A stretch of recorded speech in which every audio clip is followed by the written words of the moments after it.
Welcome to Sleepless Philosophers. What if everything remembered was wrong, and everything forgotten was true? What if wisdom wasn't loud or proud, but hidden, quiet, buried in dust? Tonight's lesson is an old one, older than memory. It's about the illusion of knowledge, and how most people, most of the time, are absolutely certain of things that simply aren't so. If that idea intrigues or unsettles, please like this video and subscribe to the channel. We post every night, one new story every evening, soft truths for sleepless minds. And before we begin, tell us in the comments, where in the world are you watching from? And what time is it by your clock right now? We're curious. The night is wide and we're listening. Now, let's begin. There's a strange trick the human brain plays on itself, a trick so convincing it fools even the smartest minds. It's not a spell, not a curse, but something worse. Familiarity. Just the repetition of something again and again makes it feel true. The more it's said, the more it settles, until it feels natural, feels right, even if it's completely false. This is known as the illusory truth effect, and it's one of the most unsettling distortions of reality we all live with. Psychologists Lynn Hasher, David Goldstein, and Thomas Topino discovered it back in 1977. They showed people a mix of true and false statements. Some were repeated, some were not. Time and again, participants rated the repeated statements as more truthful, even when they were total fiction. Why? Because the brain likes shortcuts. Familiarity feels like safety. Repetition feels like proof.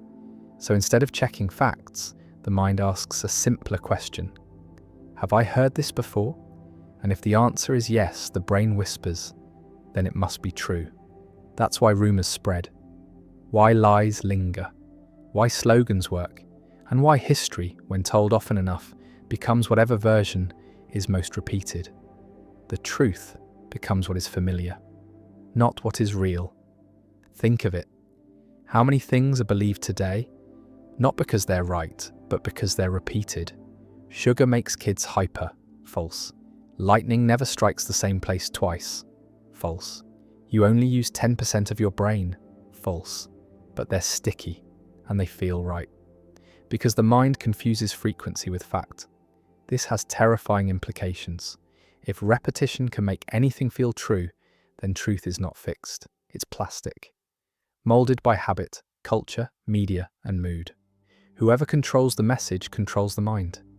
Friedrich Nietzsche once said, "There are no facts, only interpretations."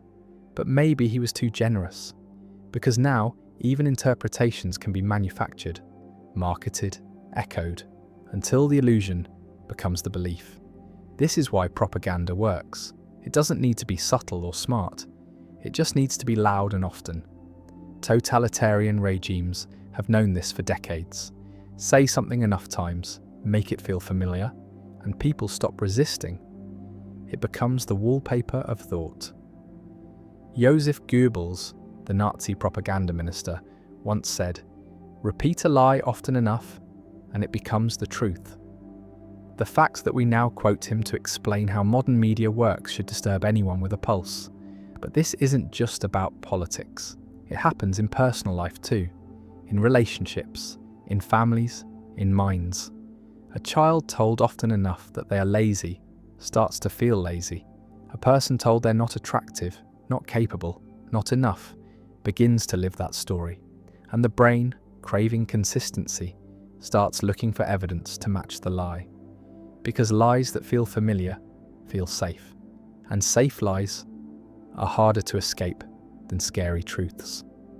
The illusory truth effect lives in repetition, but also in silence, because the things that go unspoken go unthought, and the truths that are never heard fade from existence. Not because they're wrong, but because they're quiet. That's the real tragedy. Truth doesn't always lose because it's defeated. Sometimes it just loses because it's not repeated. Carl Jung believed the unconscious was shaped by symbols, myths, and stories. But what happens when the stories we hear aren't true? When the symbols are artificial? When the myths are manufactured? Then the unconscious is filled with illusions. And we start dreaming lies, waking up to a reality that feels familiar but isn't real.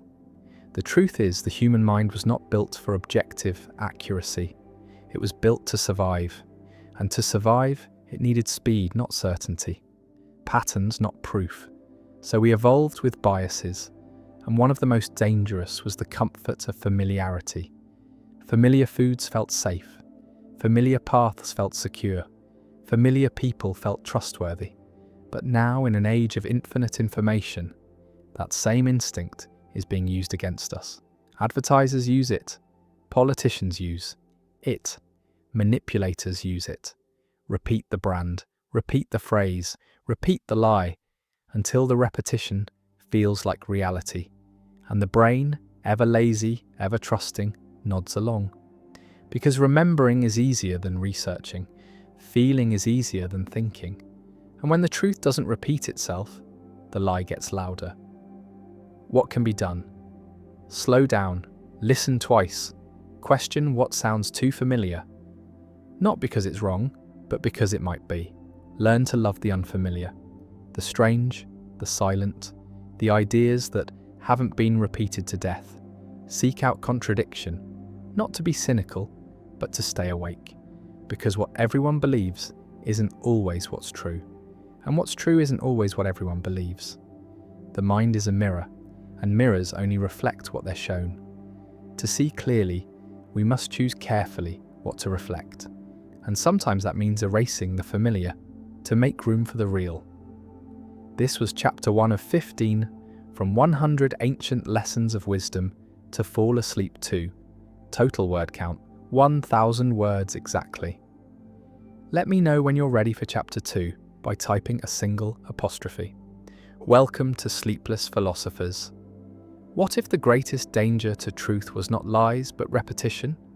Not the absence of knowledge, but the slow, hypnotic pull of hearing something again and again until it becomes real.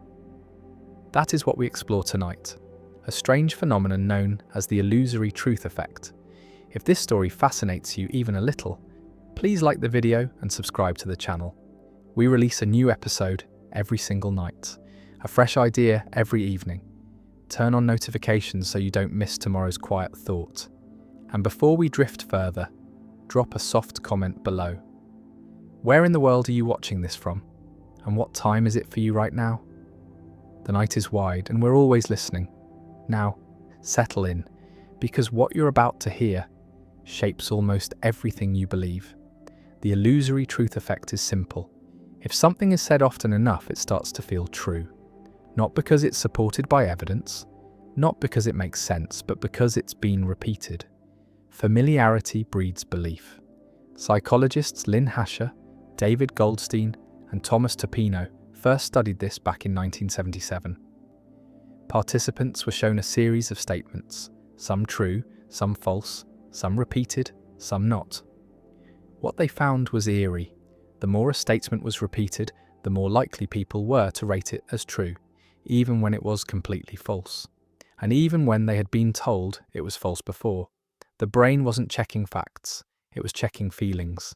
And familiarity felt like truth. The mind takes shortcuts. Instead of asking, "Is this real?" it asks, "Have I heard this before?" And if the answer is yes, the truth switch flips. A quiet nod, a soft yes. Repetition becomes reality. This is why propaganda works, why slogans stick, why myths survive. A lie doesn't have to be convincing, it only has to be familiar. And once it becomes familiar, it becomes invisible. This effect lives in whispers, in headlines, in broken conversations and late-night thoughts. Lightning never strikes the same place twice. False. It strikes repeatedly.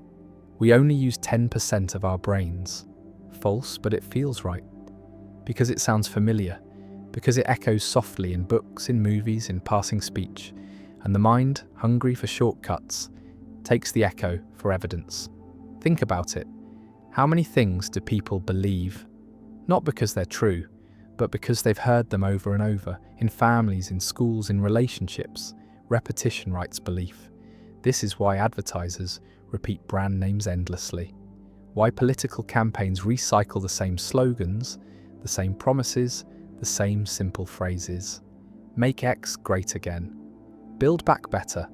Stronger together. The content doesn't matter as much as the rhythm, because rhythm becomes memory, and memory, repeated enough, becomes fact, even when it isn't. This should scare anyone who values reality, because it means truth is not fixed, it is fluid, molded by mood, by media, by repetition. The philosopher Friedrich Nietzsche once wrote, "Convictions are more dangerous enemies of truth than lies." He might have been speaking of this very thing. Convictions formed not from inquiry, but from familiarity, from echo chambers, from slogans, from the lullaby of repetition. The most terrifying part is this: even when people know a statement is false, they will still start to believe it if it's repeated often enough.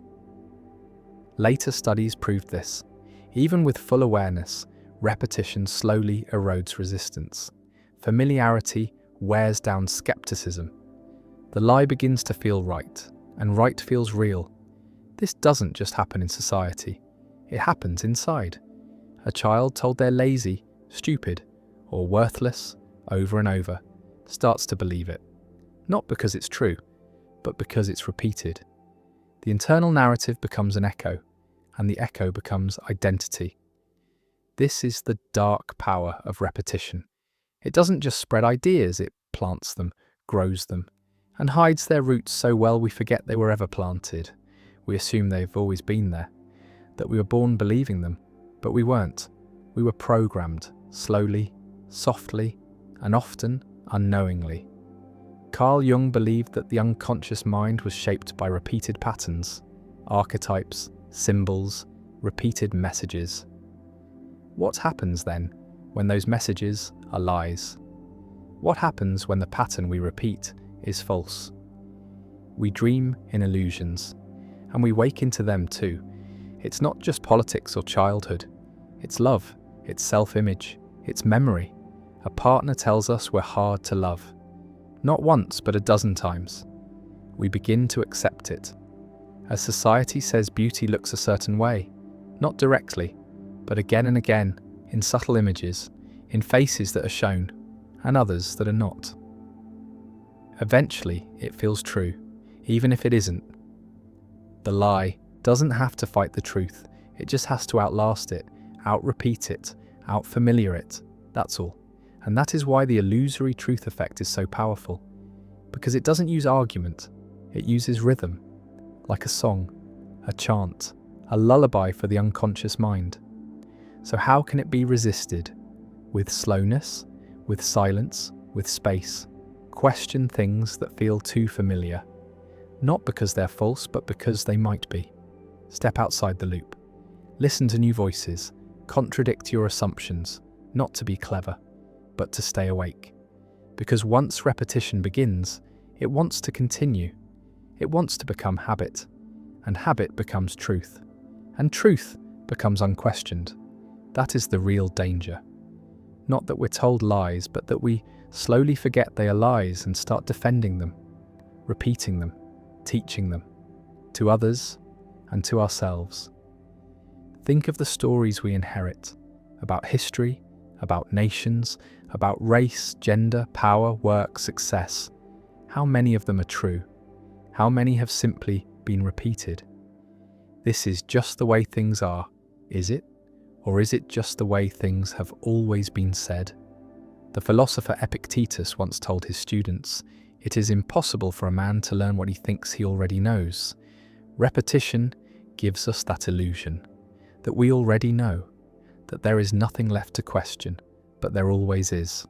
And tonight, that question begins here, in this soft hour, in this quiet moment, listening for the lie that's been said too many times, and wondering what might be hiding beneath the echo.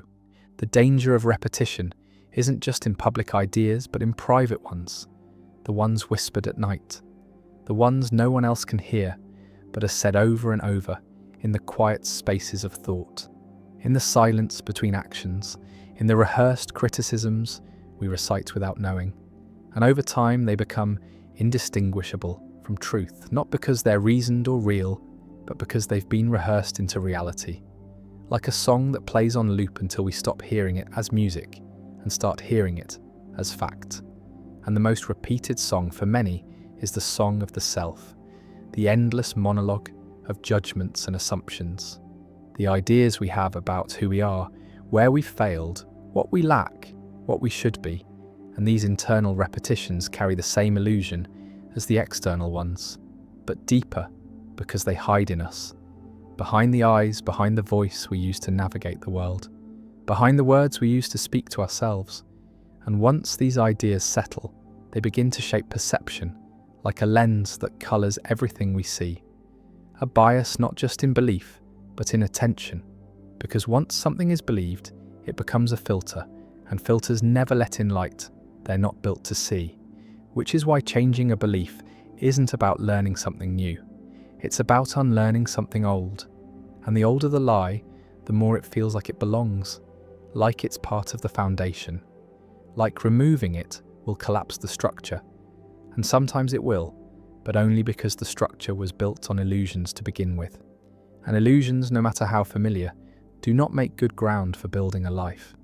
And yet most lives are built on them, shaped by repetition, maintained by consistency, reinforced by the feedback loop between belief and behaviour, where we act as if something is true and then collect evidence that it is, because people tend to find what they expect to find. And what they expect is often what they've been told to expect. And what they've been told is often what they've heard the most. And what they've heard the most is usually what was easiest to say. And what's easiest to say is often what's already been said. And so the cycle spins, not because of malice, but momentum. Not because of conspiracy, but convenience, because questioning is hard, slow and lonely, while repeating is easy, fast and rewarded. So we repeat, repeat, repeat, until belief becomes culture, and culture becomes identity, and identity becomes law. Not written law, but psychological law. The kind people follow without knowing. The kind that tells them what to desire, what to avoid, what to think, what to suppress, and these unwritten laws form the backbone of society's quiet control, the soft tyranny of assumption, the dictatorship of the known, and those who question it, those who pause the loop, are often met not with violence but confusion, discomfort, resistance, because questioning feels like betrayal, like abandoning the group, like disrupting the rhythm everyone has learned to dance to. But philosophy has always been the art of interruption, the discipline of doubt, the willingness to step back from the music and ask what song is playing, who wrote it and why. And thinkers like Socrates annoyed entire cities, not because they were cruel, but because they refused to accept what everyone else accepted. They asked why again and again, not to be clever but to be awake. And in doing so, they revealed just how much of what people believe is unexamined, inherited, memorized, and passed on without thought. And in that way, the repetition of belief is like a genetic code, ideas passed down like DNA, shaping behavior before behavior even begins. But unlike genes, beliefs can be unlearned, unwound, untangled, if one is patient enough, curious enough, brave enough. And this unlearning is perhaps the real work of wisdom, not just to gather knowledge, but to slowly let go of false knowledge. The kind that feels real only because it's old. And some of the oldest ideas are the most dangerous, not because they were born in bad faith, but because they've lived too long, unchallenged. And when something lives unchallenged, it grows roots, spreads, intertwines with everything around it, becomes invisible. And what's invisible cannot be corrected unless it's seen. And to see it, one must be willing to question not just what they know, but how they came to know it. And this means asking uncomfortable questions like, how many of my thoughts are mine? And how many are inherited, repeated, echoed from others who also didn't know? And how much of my personality is really preference? And how much is performance? And how much of what I believe is truth? And how much is tradition dressed as truth? And how many of my limits are real? And how many are remembered? Illusions and these questions, though soft, are sharp, not in sound but in consequence, because they cut through illusion, through comfort, through the familiar. And the familiar is warm, addictive, calming, but also blinding. And once blinded, we don't know we're blind, because everything still looks the same. It's only when we see differently that we realize how distorted it was. And this is what Viktor Frankl meant when he said, between stimulus and response there is a space. And in that space is power. The power to choose, to pause, to question. To not respond with the reflex of repetition, but with the clarity of reflection. And in that space, we reclaim reality from reflex, reclaim truth from tradition, reclaim thought from programming. But that space must be cultivated, tended to like a flame, because the world moves fast and loves repetition. It rewards the familiar and punishes the strange, because the strange demands attention, and attention is rare, because most people are too tired, too busy, too afraid to question what they already know. And so the repetition continues, softly, gently, endlessly, until a single question breaks the loop, like a small crack in glass growing slowly, quietly, until the whole illusion begins to splinter. And what once seemed solid starts to shimmer, starts to dissolve, and in that dissolution, something deeper is revealed. Not another belief, but a freedom beneath belief.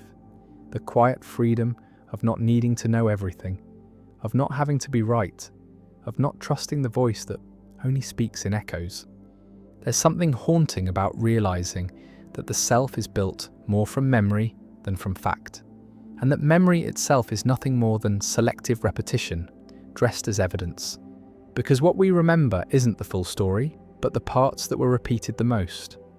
The parts reinforced by emotion, by trauma, by validation or shame. And the more an experience is recalled, the more it rewrites itself. Because memories are not files, they are edits, and every retrieval becomes a revision, every revisit a repainting. So the story of the self is more like folklore than biography, a tale passed down and polished not by accuracy but by repetition, and the stories we tell ourselves about who we are, who we've always been, begin to feel like unshakable truth when they're really just the loudest echoes. And this raises an unsettling question.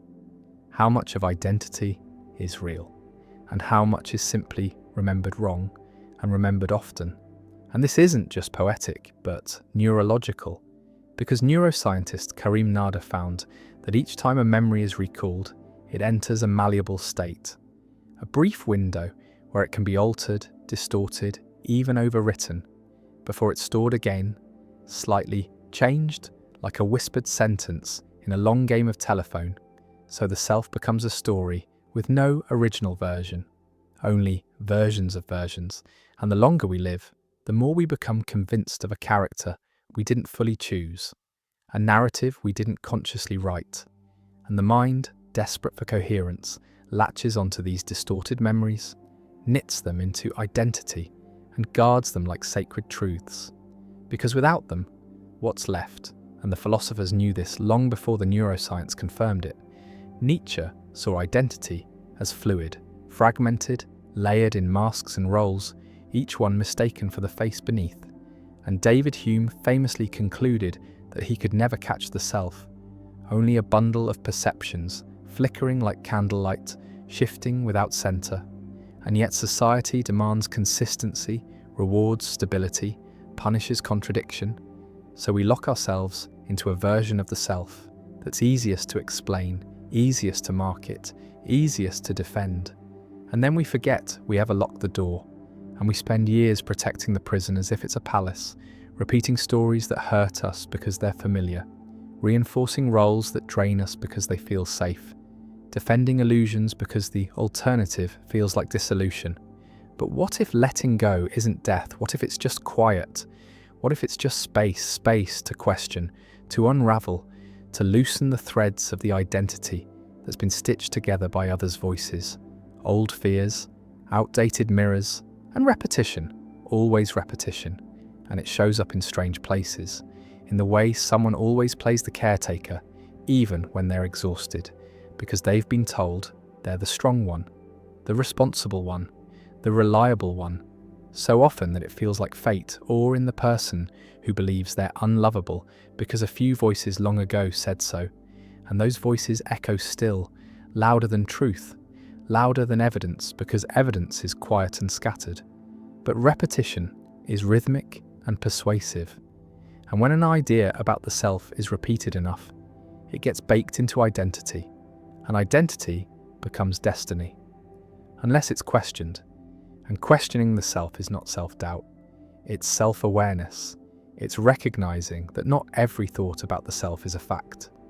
Not every belief is earned. Not every trait is permanent. And not every memory is reliable. And this isn't nihilism, it's freedom, because if the self is shaped by repetition, then it can be reshaped, rewritten. Not instantly, not easily, but gradually. Like a river carving a new path. Not by force, but by patience. And the first step isn't affirmation or rejection, but awareness. Soft awareness of what has been said too many times, too loudly, too carelessly. Awareness of the stories we tell ourselves automatically, like background music that's always playing. And maybe the volume needs to be turned down so we can hear what else is possible, because beneath the echo is silence.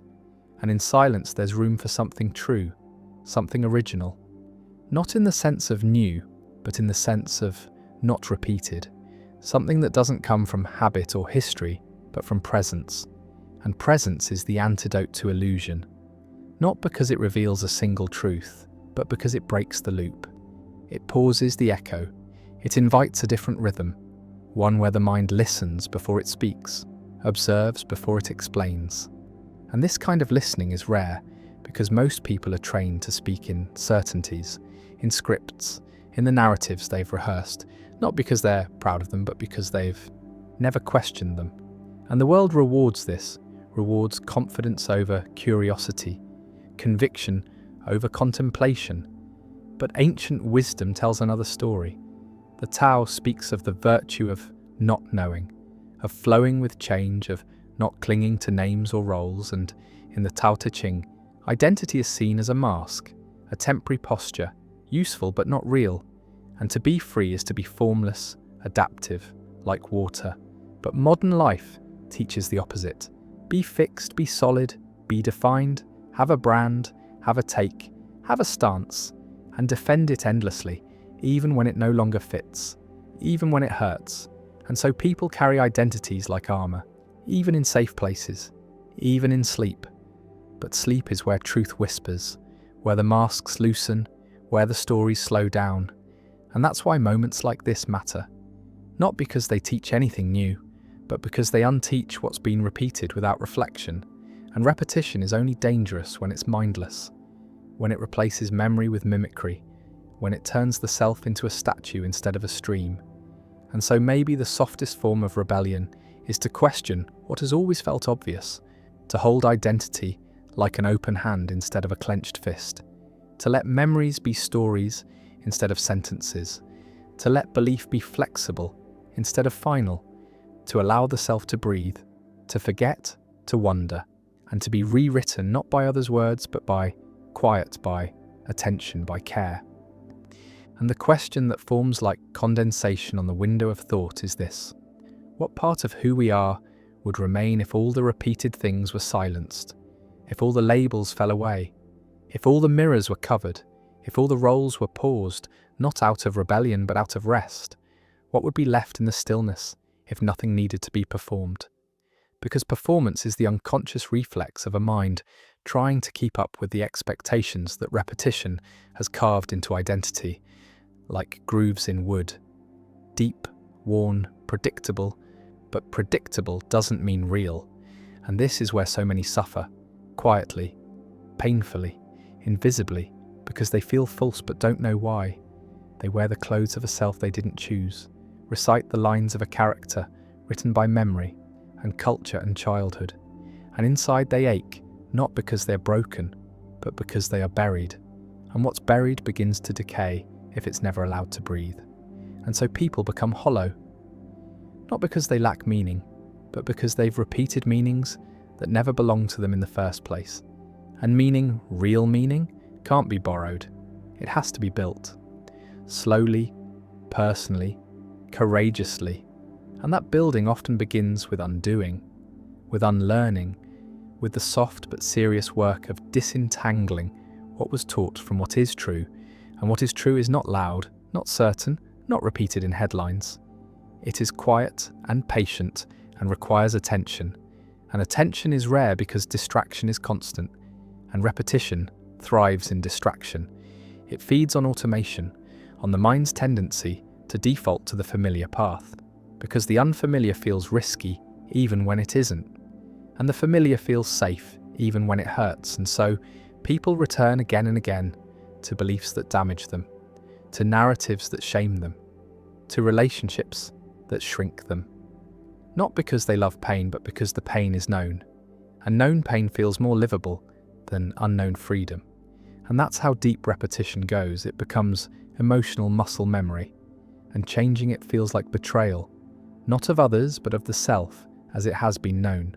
And yet the self is not a monolith. It is a process, an unfolding, a constellation of moving parts. And when one piece shifts, the whole pattern changes. And the mind resists this because change feels like loss even when it's growth.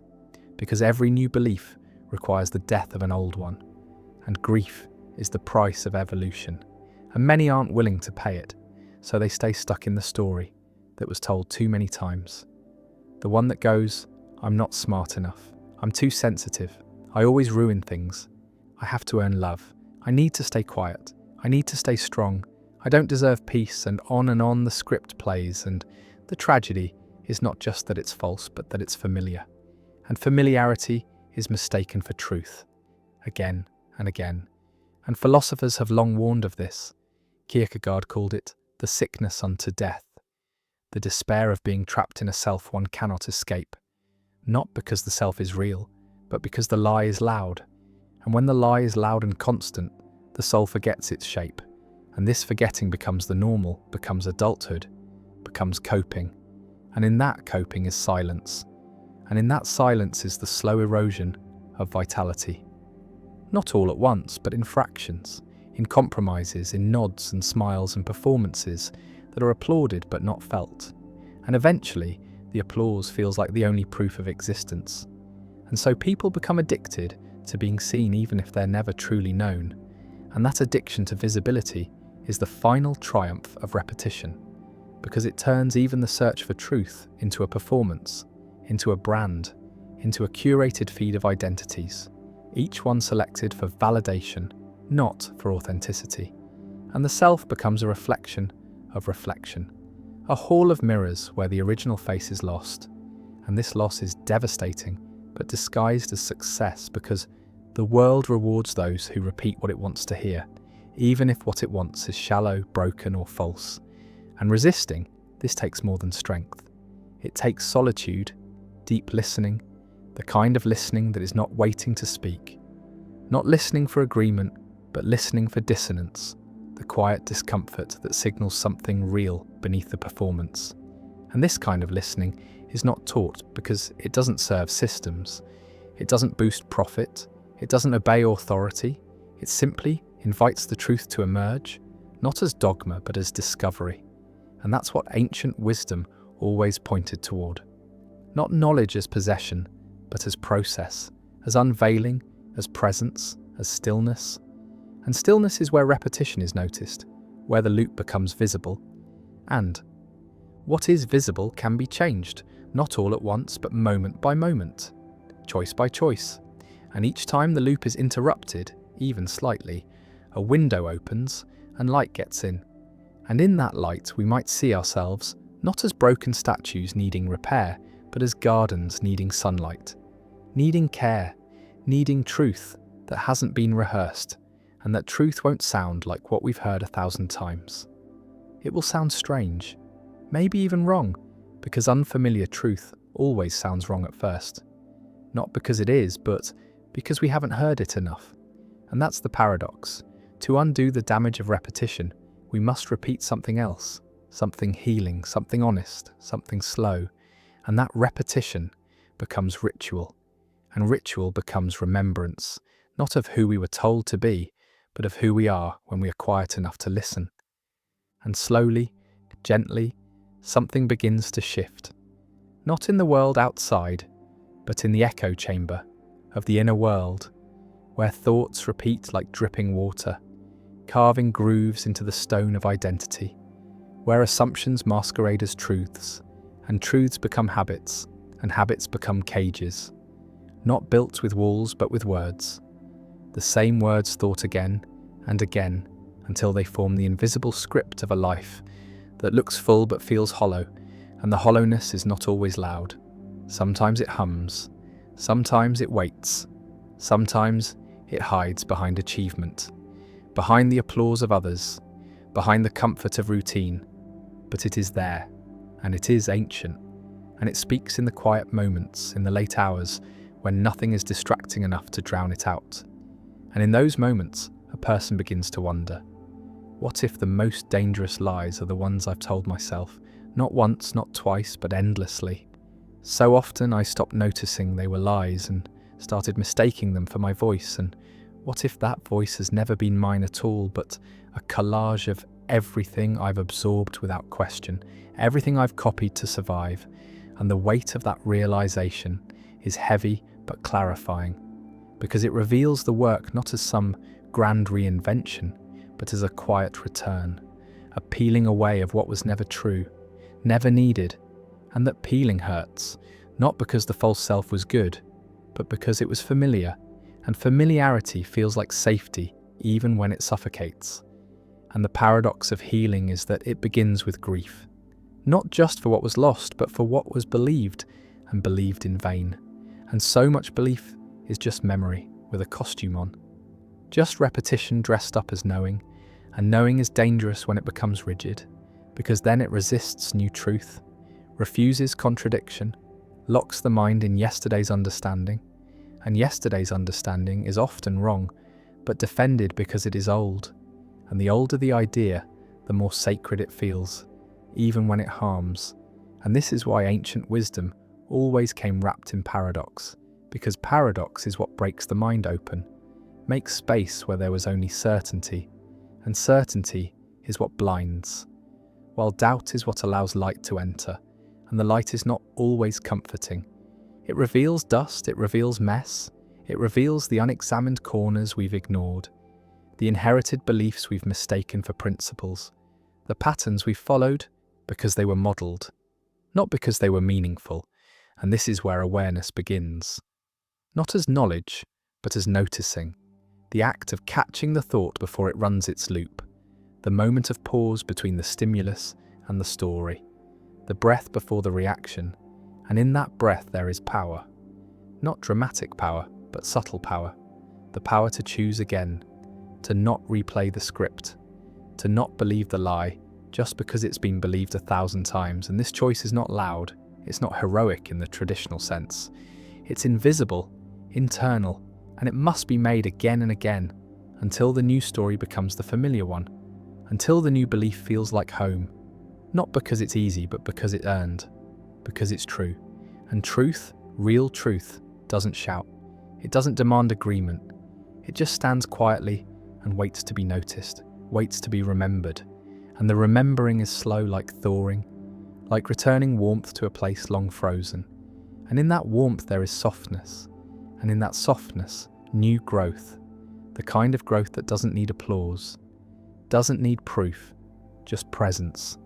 And presence is the most radical act in a world built on repetition, because presence requires emptiness, and emptiness terrifies the ego, which wants to be filled, wants to be seen, wants to be certain. But certainty is the death of wonder, and wonder is the beginning of wisdom, because wonder asks without needing to answer. It opens instead of closing, and the opening is where possibility lives. And possibility is not found in the repeated, but in the unknown. And the unknown is not always a threat. Sometimes it's the first real breath after years underwater. The taste of air not recycled through expectation, but fresh from the moment itself. And that moment is where life is, not in the past repeated, not in the future imagined, but in the now noticed. And noticing is a practice like prayer, like meditation, like love, not always easy, but always worth it. And worth is not measured by speed, but by depth. And depth is what repetition often lacks, because repetition, when unexamined, becomes shallow, becomes mimicry, becomes noise, and the noise keeps the soul asleep, lulled by the lullaby of the known. And sleep is not the enemy unless it is endless, unless it is escape, unless it is the kind of sleep where nothing is felt, where nothing is asked, where nothing grows. And to wake from that sleep is not to abandon safety, but to redefine it. To make safety not the absence of risk, but the presence of self. The self that remains after all the false selves fall away. And falling is not failure. It is how the seed meets the soil, how the leaf returns to the ground, how the story begins again, not with repetition, but with release. And in the release there is peace, not because everything is solved, but because something is seen clearly for the first time. And clarity is quiet, it doesn't need to convince, it just is, like the moon, like breath, like silence when it's finally heard. And in silence something deeper begins to stir. Not dramatic like revelation, but subtle like dew forming on untouched glass. A slow awareness rising through the body, like warmth through cold hands, and the realization begins to bloom. Not all at once, but in ripples that so much of life has been lived in reaction to what was repeated, that so much energy has gone into upholding illusions just because they were familiar, just because they were passed down by voices too tired to question themselves. And what's passed down is not just wisdom, but wounds, not just love, but fear, and fear repeats itself like a virus, disguising itself as tradition, as culture, as protection, saying this is how it's done, this is who you are, this is what life must be. And very few stop to ask, who said that first? And were they free? And were they happy? And did they know? Or were they just echoing something they heard from someone else, who is also afraid?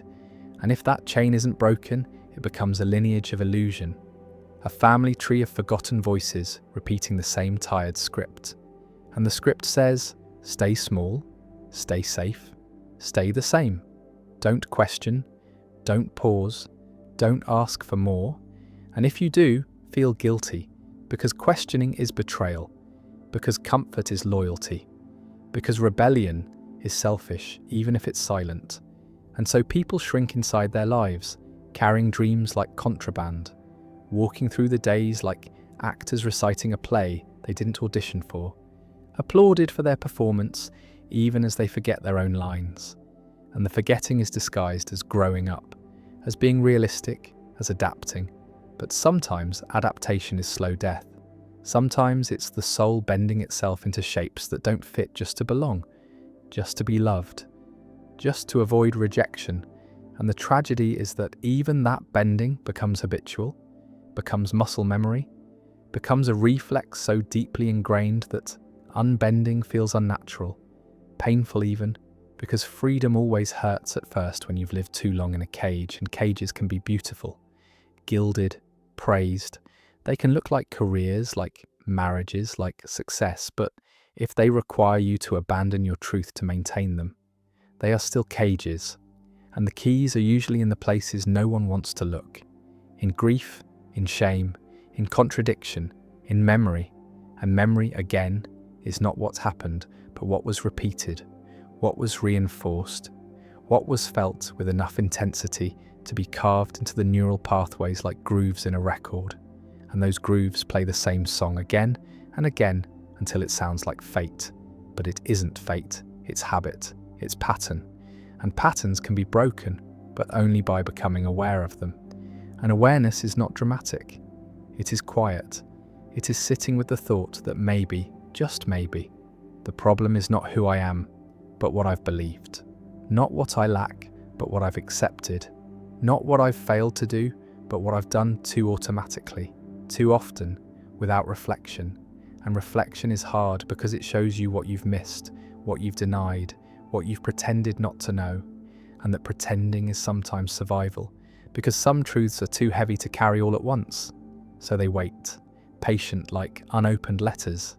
And healing is not about ripping them open, but about finally having the courage to read them, slowly, with kindness, without flinching, and maybe crying, maybe shaking, maybe sitting in silence for a long time with no words at all, because words have often been the problem. Not because they lie, but because they've been used to cover truth, to smooth it over, to package it. And truth doesn't want to be packaged, it wants to be felt. And feeling is messy, feeling is non-linear, feeling is inconvenient. And that's why people avoid it. That's why people build entire lives around the avoidance of feeling. They stay busy, stay distracted, stay in roles, stay in routines, all to avoid the moment of stillness, where the lie is no longer supported by motion, where the mask slips not because it was torn off, but because the wind finally stopped. And in that stillness comes the confrontation, not with the world, but with the self, and not the polished self, not the proud self, not the self that poses in mirrors or pleases crowds, but the self that waits behind the eyes, the one that aches quietly when a boundary is crossed, that flinches when a truth is ignored, that sighs when beauty is missed, and that self is not interested in performance, it's interested in presence, in connection, in peace, not as an aesthetic, but as a lived experience. And peace comes not from controlling life, but from ceasing to resist what is real. And what is real is not always beautiful, but it is always better than illusion, because illusions may feel safer. But they always cost more in the end. They cost energy, authenticity, intimacy, and time. Time spent pretending, defending, delaying, and time is not a resource to be wasted on what isn't true, not because truth is urgent, but because it's worthy, because it is the only thing that nourishes in the long run. And nourishment is not found in noise, in repetition, in applause, but in quiet moments of honesty, in uncomfortable questions asked gently, in the soft defiance of choosing what feels right over what looks right. And that choice doesn't need to be loud. It can happen in the smallest ways, in saying no when silence would be easier, in staying when leaving would be expected, in walking away when staying would be safe, in pausing before reacting, in breathing before believing, in noticing the loop and stepping outside of it, if only for a second, because every second outside the loop weakens it. Every moment of awareness loosens its grip, and in that loosened space, a new pattern can emerge, not imposed, not repeated, not inherited, but chosen. And choice, when made from presence rather than programming, becomes the beginning of something rare, something forgotten in the noise of obligation and image, because true choice requires stillness, and stillness requires discomfort, and discomfort is where most people stop, turn back, look for distractions, for reassurances, for anything that keeps the illusion alive a little longer. Because illusions are not just comforting, they are addictive. They provide the safety of certainty, the pleasure of fitting in, the ease of not having to think too deeply. But thinking deeply is what separates the conscious life from the unconscious one.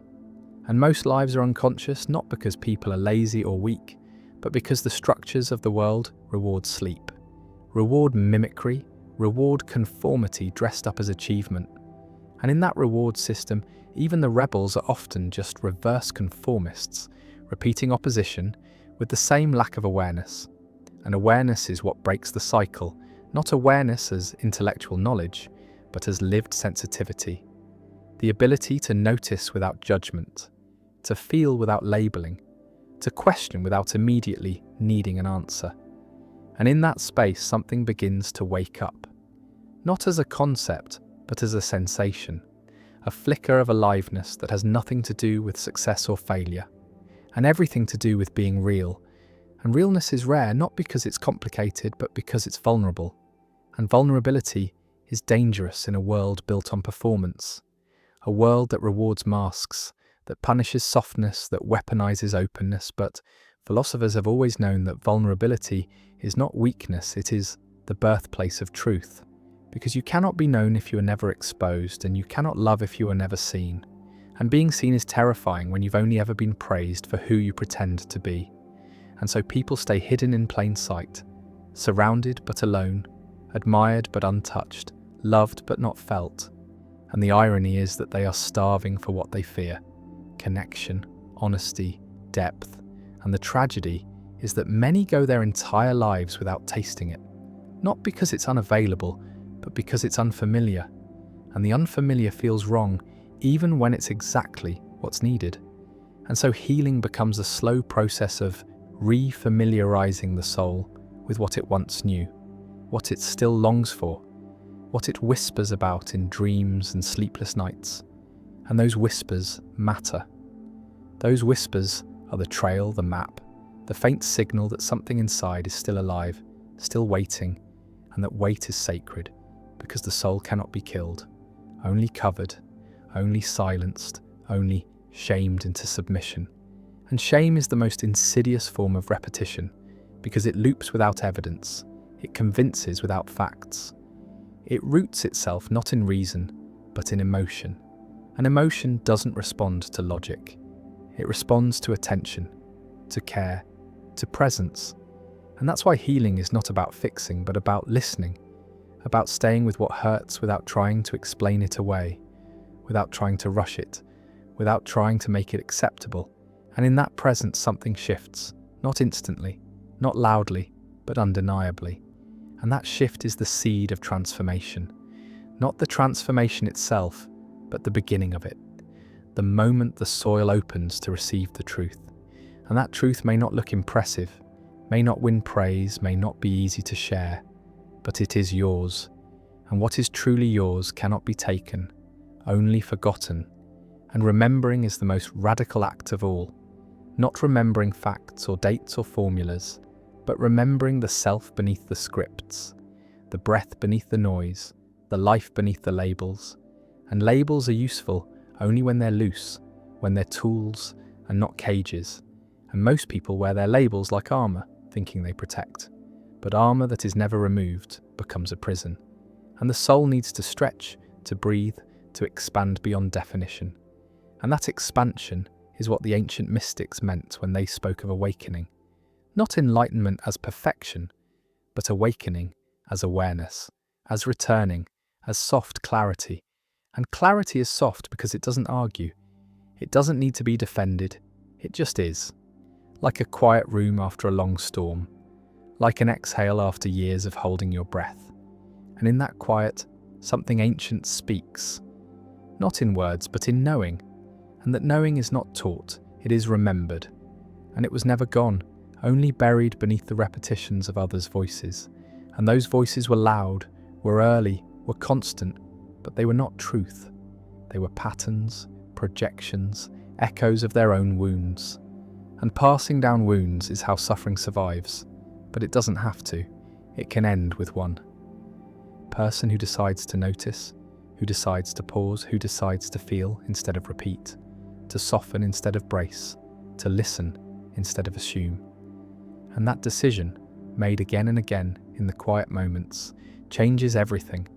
Not all at once, but deeply, because the deepest changes are never fast, they are slow, they are seasonal, they are like rivers carving through rock, gentle but relentless. And that relentlessness is what healing requires. Not effort in the way of striving, but effort in the way of returning to the breath, returning to the moment, returning to the question. What is true for me now? Not what was true then, not what might be true someday, but what is true here, in this moment, when I am not performing, not pleasing, not pretending. And that truth, however small, however quiet, is the doorway. And the doorway leads not to a perfect life, but to a real one. And realness is what the soul was built for, and it will never stop longing for it, no matter how deep the conditioning, no matter how strong the performance, no matter how convincing the mask, because somewhere inside, beneath all the noise, a small voice keeps whispering.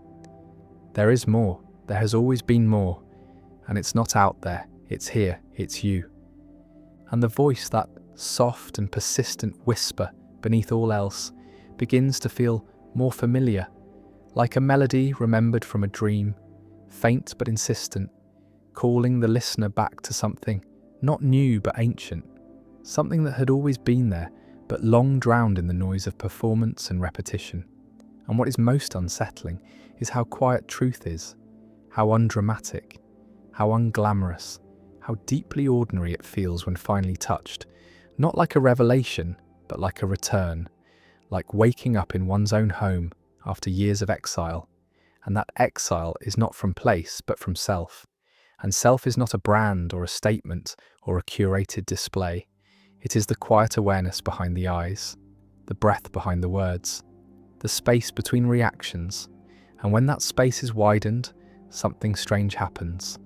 The old lies lose their grip, not because they are argued away, but because they are seen for what they are, scripts inherited from others who were also afraid, also trying, also repeating what they had learned from those before them, and those before them, and so on.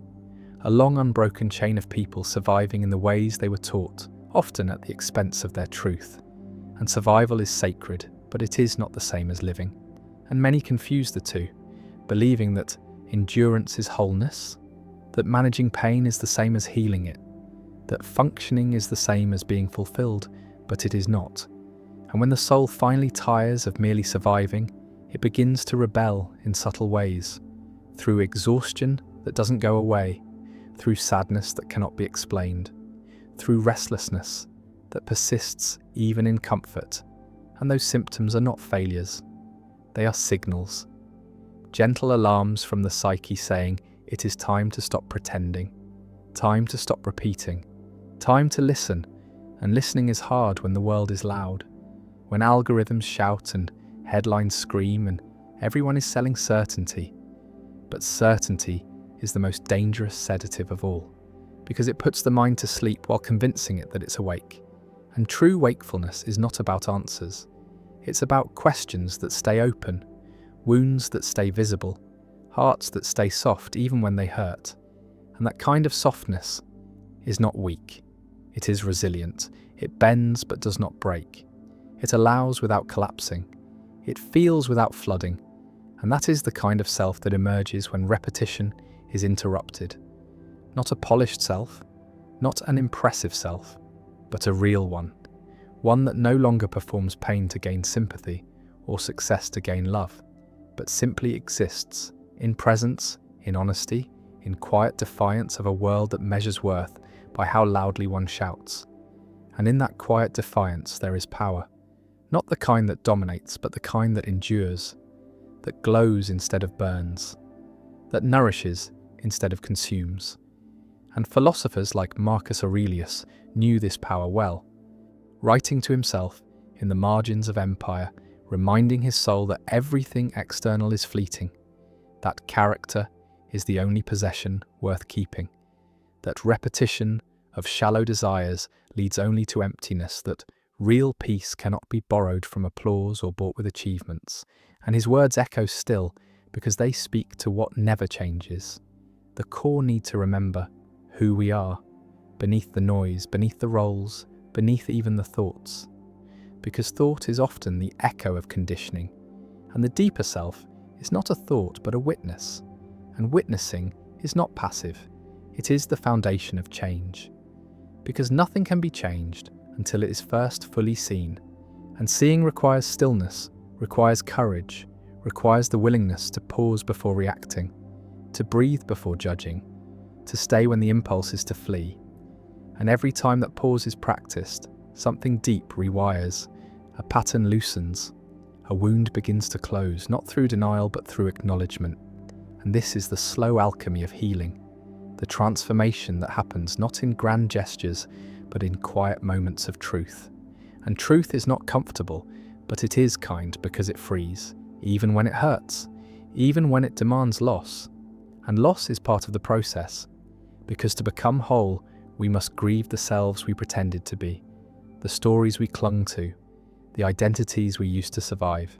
And that grief is sacred, not a sign of failure, but of awakening, because only what is false can be lost, and what is true will remain, and what remains becomes the ground we build upon. Not a perfect ground, not a certain ground, but a real one. And from that realness, we can begin again, not as someone new, but as someone true. And that is the most ancient lesson of all, that underneath all the layers, the soul is untouched, not because it never suffered, but because it was never the suffering. It was the witness of the suffering, the light that endured the darkness, the silence that survived the noise, the presence that waited for the return. And now, finally, it begins to be heard. And hearing that voice again, that quiet pulse behind the mind, begins to feel less like a discovery and more like a reunion, like remembering a friend from childhood whose name was forgotten, but whose presence never left. And that presence grows louder, not in volume, but in clarity, in consistency, in depth, like water carving stone with nothing but time and patience. And in that carving, something begins to soften. Not the world, but the self. The part of the self that has lived clenched, tight around its stories, around its justifications, around its image. And that image was never real, only rehearsed, practiced until it became second nature, until it became a shield. And the shield was necessary once, but now it's heavy. Now it costs more than it protects. Now it muffles not just the pain, but the joy. Not just the fear, but the wonder. And wonder is what's been missing all along. That childlike awe at being alive, at not knowing, at being surrounded by mystery and letting that be enough. And mystery is not a problem to solve, but a space to rest in. And resting requires trust. Trust not in outcomes or beliefs, but in the process, in the unfolding, in the knowing that not everything has to make sense to be meaningful. And meaning is different from explanation. Meaning is felt, not told. It is sensed in the body, in the timing, in the way certain things land even when they're not understood. And that landing is sacred. It's the body's way of saying this matters, even if the mind doesn't yet know why. And listening to that sense, to that quiet pull towards something deeper, is the beginning of living from alignment instead of fear, from presence instead of pressure. And pressure is the currency of the modern world, pushing people to perform, to prove, to be useful, even when empty. And that usefulness becomes identity, becomes the mask that says, I'm okay because I'm busy, because I'm needed, because I'm productive. But being needed is not the same as being seen. And productivity is not the same as worth. And worth cannot be earned, only remembered. And what is remembered cannot be taken, only hidden, only layered beneath shame and noise and repetition. And so many people are not broken. They are buried. They are intact beneath the rubble of conditioning. And the excavation is not about becoming new, but about becoming visible, letting the truth underneath emerge without needing to be polished. And polish is what most people are taught to value: smoothness, perfection, the illusion of effortlessness. But truth is not smooth. It is textured. It is cracked. It is alive.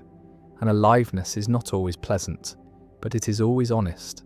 And honesty is what the soul craves most, because it is the only thing that makes connection possible. And without connection, even pleasure feels empty. Even success feels thin, because connection is the root of meaning. And meaning is what sustains, what gives shape to the formless, what gives direction to the drifting.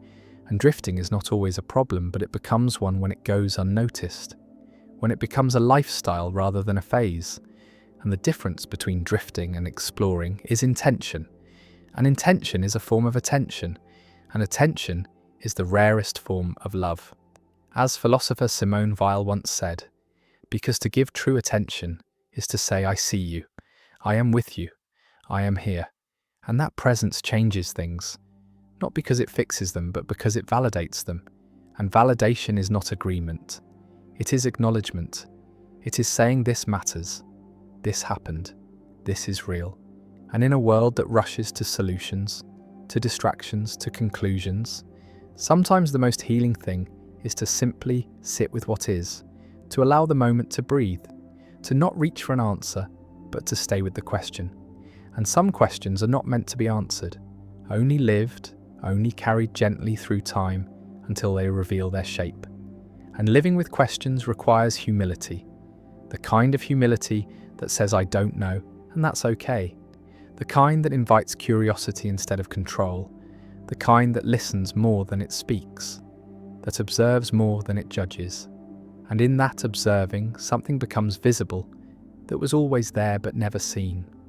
Not because it was hidden, but because the gaze was too fast, too filtered, too distracted, and clarity doesn't come from looking harder, but from looking slower, softer, longer, and that soft gaze is a practice, one that must be repeated, because repetition is how the nervous system learns safety. Not through words, but through experience, through patterns of presence. And presence is not a skill to master, but a space to return to, again and again, each time more gently. And in that gentleness is strength, not the strength of force, but the strength of surrender, of allowing what is real to be felt, of trusting that feeling is not the end of control, but the beginning of connection. And connection is not just to others, but to self, to the deeper self beneath all the noise, the self that does not need to be impressive to be worthy, that does not need to be right to be real, that does not need to be loud to be heard. And hearing that self again, day by day, moment by moment, is how the spell begins to break, not all at once but steadily. And as the spell breaks, so do the habits built upon it, the roles played within it, the identities formed to survive it. And what's left is not emptiness but possibility, not a void but a beginning. And beginnings are quieter than expected. They don't come with fireworks or grand signs. They don't arrive wrapped in certainty or dressed for celebration. They sneak in through cracks left by the collapse of what once seemed unshakable. They emerge slowly, shyly, like green shoots breaking through burned soil, and they ask for trust. Not the kind given to outcomes or guarantees, but the kind that whispers, maybe, this time it can be different. Maybe this time I don't have to go back. Don't have to repeat. Don't have to betray myself to be accepted. And betrayal of the self is the first violence we learn. Not taught in words, but in glances, in silence, in the subtle withdrawal of love, when we say the wrong thing, or feel the wrong way, or want what others call too much. And so we learn to mute ourselves, to contort, to wear masks that win approval, but slowly suffocate. And the suffocation becomes normal, becomes maturity, becomes adulthood. But under it all is a breath that hasn't been taken in years, a breath that waits for permission, for safety, for space. And healing is the slow granting of that permission, the gentle unlearning of fear, the steady building of inner safety, not by avoiding pain, but by learning to stay with it, not as punishment, but as a homecoming. Because pain, when witnessed, becomes softer, becomes less terrifying, becomes a message instead of a monster. And that message is always some version of this hurts because it mattered. This hurts because it was real. And realness is not a flaw, but a sign of life. And life is not clean or certain or easy. It is messy and mysterious, and painfully beautiful. And philosophers like Søren Kierkegaard knew this well, writing of the despair that comes not from hardship, but from avoiding the self, from living a life that is not one's own, from wearing identities like armour until the armour grows so thick it becomes a tomb. And what is buried inside is not some ideal version of a person, but the raw, imperfect, vibrant truth of who they've always been. And to dig that out requires not strength, but willingness. The willingness to be seen, to be wrong, to be new again. And being new is terrifying in a world that rewards expertise, that celebrates performance, that punishes uncertainty. But uncertainty is where all real growth begins, where all authentic life breathes. And that breath is what reconnects us, not just to ourselves, but to each other. Because all disconnection begins with the self, and all reconnection must pass through the heart, through the body, through the lived experience of what is actually happening, not what should be happening, not what others want to see, but what is right now, beneath the masks and expectations, beneath the habits and stories. And those stories are often inherited, passed down like heirlooms from ancestors who didn't have time to heal, who didn't have the language, or the space, or the support. And so their grief became patterns, their wounds became rules, their survival became our inheritance. But inheritance is not destiny, and patterns are not prophecy, and we are allowed to put them down, to say thank you and no more, to carry only what is ours, and to do that, we must know what is ours. And knowing begins with noticing, with asking, with staying curious even when it's uncomfortable, especially when it's uncomfortable, because discomfort is often the doorway, not the problem, and stepping through it is not easy, but it is necessary. And necessary things often feel like loss before they feel like liberation, and that loss must be honoured, must be mourned, because even what imprisoned us had meaning. Even what hurt us held pieces of identity we now must reimagine. And imagination is not fantasy, it is the engine of becoming, the sacred power of the mind to picture what does not yet exist but might, what has never been felt but longs to be, what is waiting quietly behind every moment of stillness. And stillness is where we meet ourselves again and again. Not in peak experiences or great revelations, but in small pauses, in tiny choices, in the decision to breathe, to soften, to stay. And staying is a rebellion in a culture of fleeing. Staying is how we reclaim the soul from distraction, from comparison, from endless doing. And in that staying we begin to notice what was always there but ignored. The subtle sensations, the inner nudges, the body's wisdom, the quiet truths that never needed to shout because they were never trying to convince, only to guide.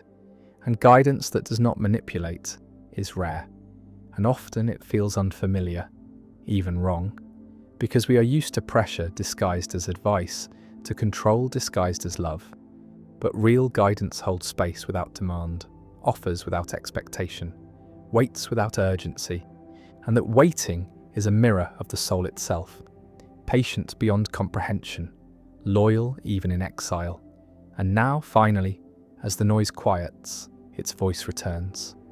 Not louder, but clearer, like the sound of water in a cave, echoing through the silence, and the silence itself becomes sacred. Not a void, but a womb. Not absence, but presence. And presence is the only place truth lives. Not in memory, not in imagination, but here, now, in the breath, in the body, in the heart beating its quiet rhythm beneath all thought. Saying again and again, come back, come back, come back. And coming back isn't a one-time act, but a rhythm, a return that must be practiced, remembered, re-embodied each time the world pulls too hard, each time old stories whisper too convincingly, each time the ache to belong overrides the call to be, because the pull to perform never truly disappears. It only softens in the presence of truth, and truth is not an idea, but a posture, a way of being that cannot coexist with pretending. And pretending is so baked into daily life that peeling it away feels like tearing skin, and yet beneath it is something softer, something more alive than anything that came before. Not a better version, but a truer one. One that doesn't need to impress, one that doesn't need to win, one that doesn't need to be understood to exist. And existing without explanation is its own form of rebellion, especially in a culture obsessed with clarity, with labels, with metrics and measures and meanings wrapped in data. But data cannot touch the soul. It can only map the surface, only point toward the ineffable without ever reaching it. And what cannot be reached cannot be controlled. And what cannot be controlled is feared, and fear is the root of so much control disguised as care, of so many rules disguised as wisdom. And wisdom is not a rule, but a resonance, not a prescription, but a presence. And presence is what allows life to be lived instead of managed. And living is dangerous when management has become the norm, when safety is confused with numbness, when peace is mistaken for absence of feeling. But real peace is not the absence of storms. It is the ability to remain rooted during them, to feel the wind without being torn, to hear the thunder without running, to stay soft even as everything trembles. And that softness is not something you find in books or quotes or cleverness. It is something born in the gut, in the moments when control fails and something deeper takes over, something older, something like instinct, but more sacred. The kind of knowing that doesn't need to argue or explain, just a quiet inner nod, a sense that says this is right, even if it makes no sense, even if it goes against everything you've been told. and many of the greatest philosophers lived this tension.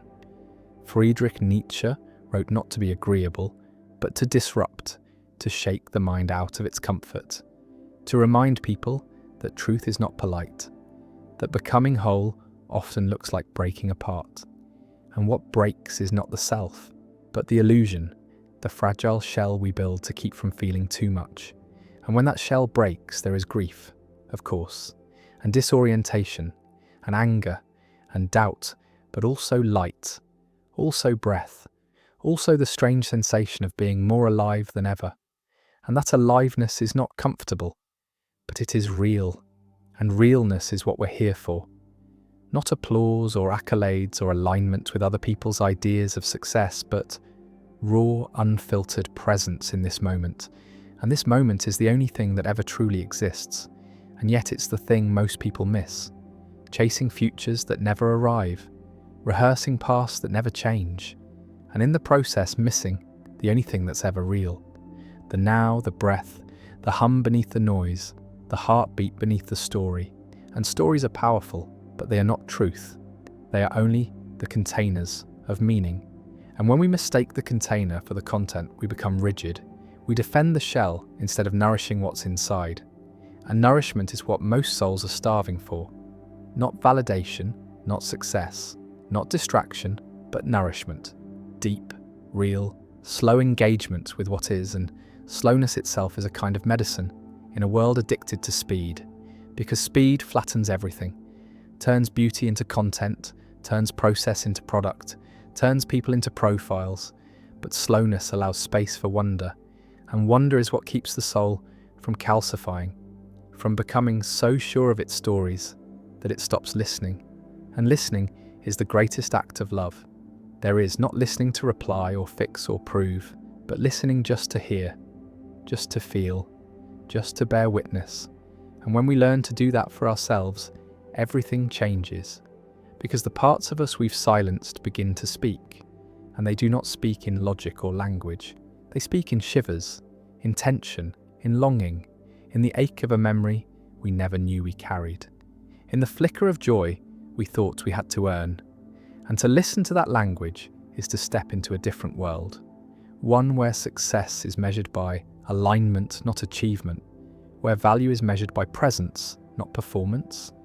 And in that world we become something else, not perfect, not healed, but human, deeply and messily and beautifully human.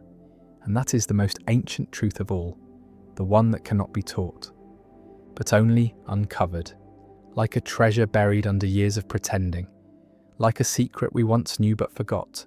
And now, breath by breath, word by word, we begin to remember. And remembering is not a mental act, but an emotional awakening, a resensitizing of the self to what it always knew before it was told otherwise, before the world's noise taught it to doubt its own knowing, and that knowing has no explanation, no proof. It doesn't arrive with credentials or consensus. It simply exists quietly, like a light beneath water, flickering through distortion. And the distortion is not a failure, but a fact of being alive, because to be alive is to interpret, to filter, to construct meaning out of fragments. And those fragments come from parents, from peers, from culture, from systems too large to see clearly. And yet we navigate them, absorb them, repeat them, until the patterns feel like personality, until the coping becomes identity, until we no longer know where the mask ends and the face begins. And peeling that mask away is not an act of force but of tenderness, because the mask was never evil, only protective, only what the child's self needed to feel safe, to feel loved, to feel like survival was possible, and survival is sacred. But at some point the cost becomes too high, the disconnection too painful, the loneliness too hollow to ignore, and that is when something breaks open, or perhaps crumbles, slowly, imperceptibly, like old stone worn down by wind and time. And through that breaking we begin to see again, not with the mind, but with the body, with the skin, with the gut, with that primal animal part of us that has always felt what the intellect tried to explain away. An explanation is not the same as understanding, not the same as wisdom, because wisdom requires presence, and presence requires stillness. And stillness is terrifying when one is used to running. And so the first steps are shaky, clumsy, full of resistance and retreat, but each step back toward the self is a triumph. Each pause a quiet revolution, each moment of honesty a kind of resurrection. And in that resurrection there is grief, deep and old, for all the time spent hiding, for all the versions of ourselves we had to abandon just to be tolerated, and that grief deserves space, deserves ritual, deserves to be named, because naming is how we reclaim, how we say this happened and I lived through it. And living through it was not weakness but proof of strength, the kind of strength that is never loud, never celebrated, the kind that keeps breathing when breath feels impossible, and that breath carries memory, carries stories too heavy for the mind to hold. And those stories live in the body, in tension, in fatigue, in symptoms that don't make sense until they are listened to. And listening is an act of love, perhaps the rarest, perhaps the realest. And when we learn to listen to ourselves without agenda, without fixing, without shame, we begin to remember who we were before the forgetting, and that remembering is not linear, not clean, not quick. It is messy and cyclical and strange, full of detours and returns and questions that haunt for years before answering themselves in the quiet of an ordinary moment. And ordinary moments are where the sacred lives, not in epiphanies or rituals or grand transformations, but in the soft, everyday choice to be real, to be kind, to be here, even when here hurts, even when here is uncertain. And uncertainty is not a problem to be solved, but a teacher to be met. And meeting it requires surrender. And surrender is not defeat, but intimacy with what is, and intimacy so deep it dissolves resistance. Not by force, but by warmth. And warmth is what heals, what thaws the frozen parts, what coaxes the silent places to speak. And their voice is not polished, not pretty, but it is true. And truth is what we're wired for, even when it scares us, even when it demands change. And change is not always about becoming more, but often about becoming less. Less performative, less defended, less detached, less tangled in stories that don't belong to us. And philosophers like Carl Jung spoke of this often, how the journey of individuation is not about perfection, but integration, about reclaiming the disowned parts, the shadowed parts, the parts we were taught to hide. And that integration is how we become whole, not by eliminating darkness, but by learning to hold it with compassion, to give it a seat at the table, to stop banishing the parts that still carry our wounds, because those wounds are doorways, not prisons, and through them we access depth, we access empathy, we access a kind of wisdom that cannot be faked or forced or bought, only lived. And living it means making room for discomfort, for contradiction, for paradoxes that don't resolve but teach. And those teachings are ancient, older than language, older than culture, passed down not in books but in breath, in blood, in silence shared. Between those who have walked the edge and chosen to stay, and staying is its own kind of miracle, one that often goes unnoticed because it looks like nothing special, like brushing your teeth while grieving, like getting out of bed while hollow, like reaching out even when it feels futile. And that kind of staying is sacred, because it says, I am still here, and here is enough, even if no one claps, even if no one understands. And being enough without needing to be impressive is a truth few are taught but all long for. And longing is a compass, not a weakness. And if we follow it with care, it will lead us not to fantasies, but to foundations. Not to illusions, but to intimacy. And that intimacy will not be painless, but it will be real. And real is what the soul came for. And now, finally, it is being remembered. And to be remembered is not only to be seen, but to be known, to be held in the quiet recognition that asks for nothing in return, that expects no explanation, that welcomes even the messiest truths without flinching. And that kind of knowing can only come from within, because no one else can see what has not first been revealed. And revelation is not about confession, but about clarity, about choosing to stop hiding, even when hiding still feels safer. And safety is a strange thing, often confused with familiarity. But not everything familiar is safe, and not everything safe is familiar. And this is why people return to what hurts them, why they find comfort in the chaos they were raised in, why silence can feel threatening and kindness can feel suspicious, because the nervous system does not respond to logic, but to memory, to pattern, to what it already knows. Even if what it knows is pain, and unlearning pain as normal is a slow and often lonely process, one that requires gentleness, so radical, it feels alien at first, like speaking a language that was never taught but somehow remembered. And this remembering cannot be rushed, cannot be optimized or hacked or performed. It must be lived slowly, in moments so small they seem invisible, choosing rest instead of pushing, saying no instead of pleasing, feeling instead of fixing. And in those moments, the architecture of the old identity begins to crack, not collapse but shift. And through those cracks, the truth begins to glow, dimly at first like a candle in fog, but then steadily, insistently, until it illuminates the parts that were always there, but never allowed to breathe. And breathing is the body's first rebellion, the first act of reclamation, the first return to what is most alive.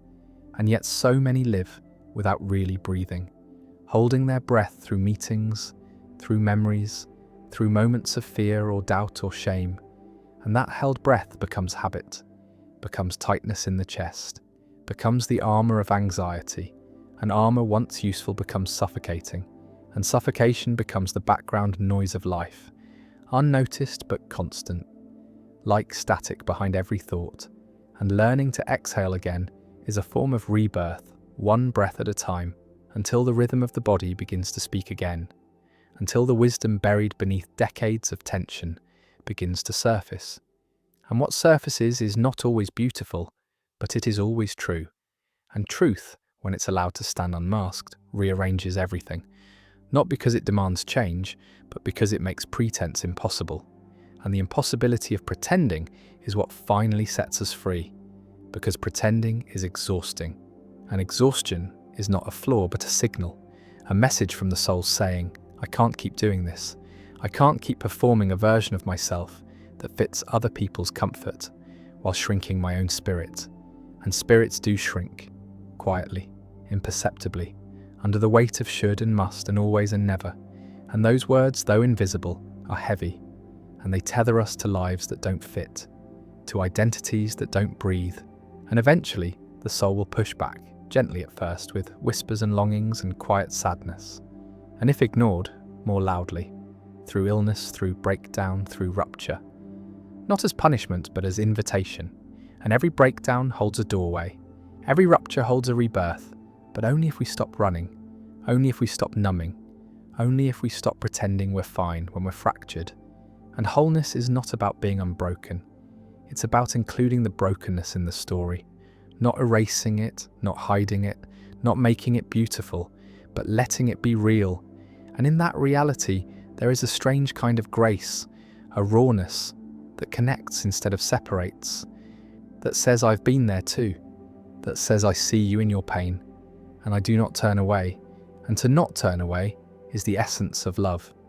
Not romantic love, but soul love, the kind that does not flinch, does not flee, does not fix. And that kind of love is rare because it requires that we first give it to ourselves. And self-love is not affirmation or indulgence, but presence, the willingness to be with all of who we are, even the parts we were taught to hide, even the parts we were told were too much or not enough. And those judgments often came from wounded places, from people doing the best they could with what they knew. And yet the impact remains, and it must be named, must be grieved, must be understood.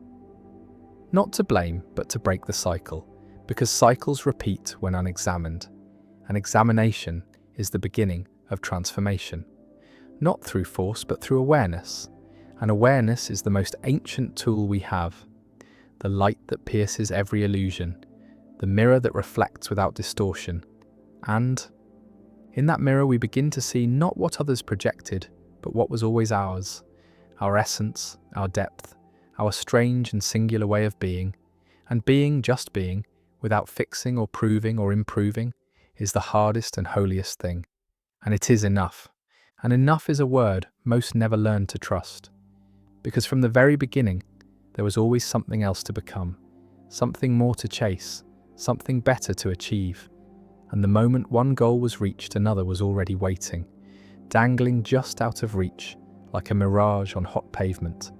And that endless reaching became normal, became identity, became the rhythm of a life spent in pursuit of worth that was never in question to begin with, only buried under layers of cultural noise and family expectations and societal illusions.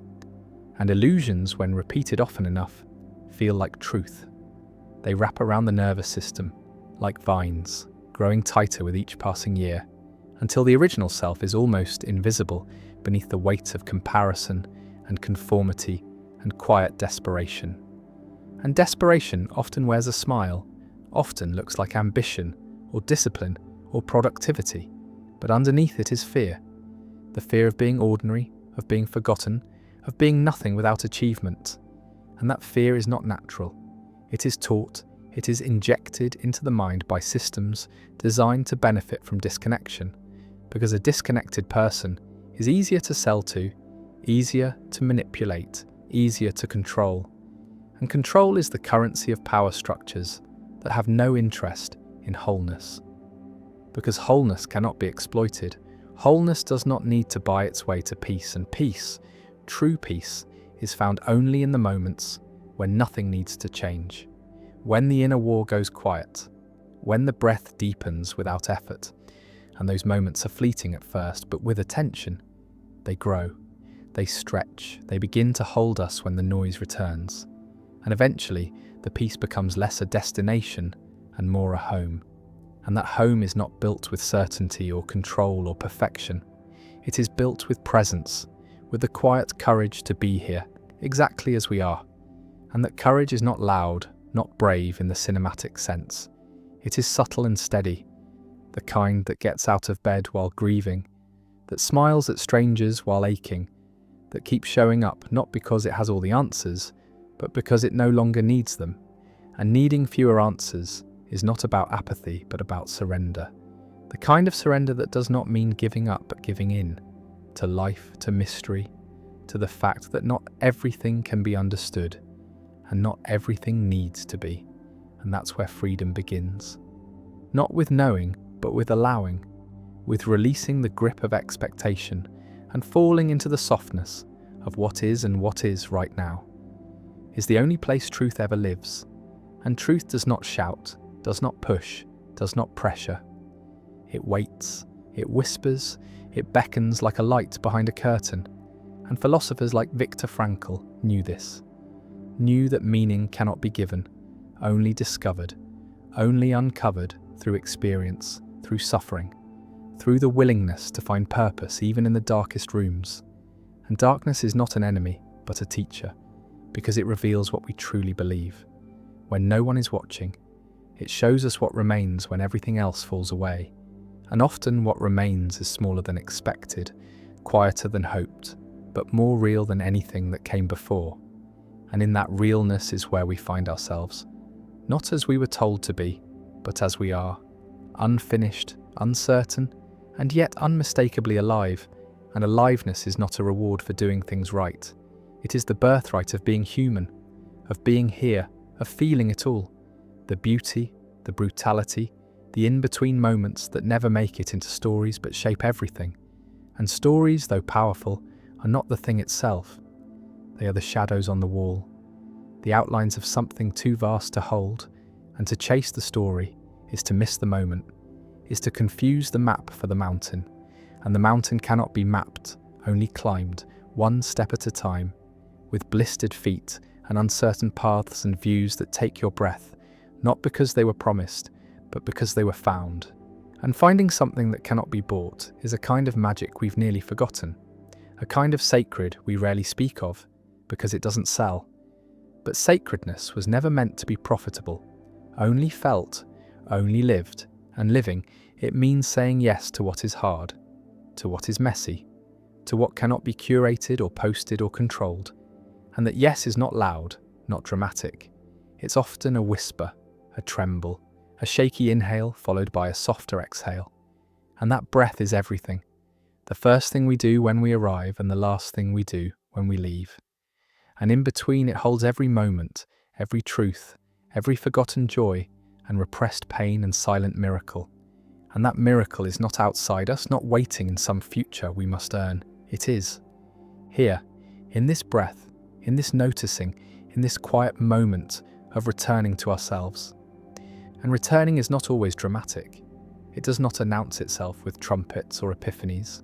Sometimes it arrives in silence, in the way a tear falls without warning, in the way a song makes the chest tighten, for reasons the mind can't explain, in the way a stranger's kindness breaks something open, not because it was grand, but because it was real. And realness has become a rare and precious thing in a world obsessed with performance, with optics, with curated identities that sparkle on screens but flicker in private. And that flickering is not failure, it is friction, the soul rubbing up against the costumes. It's been forced to wear the quiet resistance of the self against the story. And stories are seductive because they offer structure, and structure feels like safety. But true safety is not found in control. It is found in connection, and connection begins with truth. And truth begins with stopping, with letting the spinning slow down long enough to notice what hurts, what feels fake, what no longer fits. And in that noticing there is often grief. Not because we've failed, but because we've outgrown.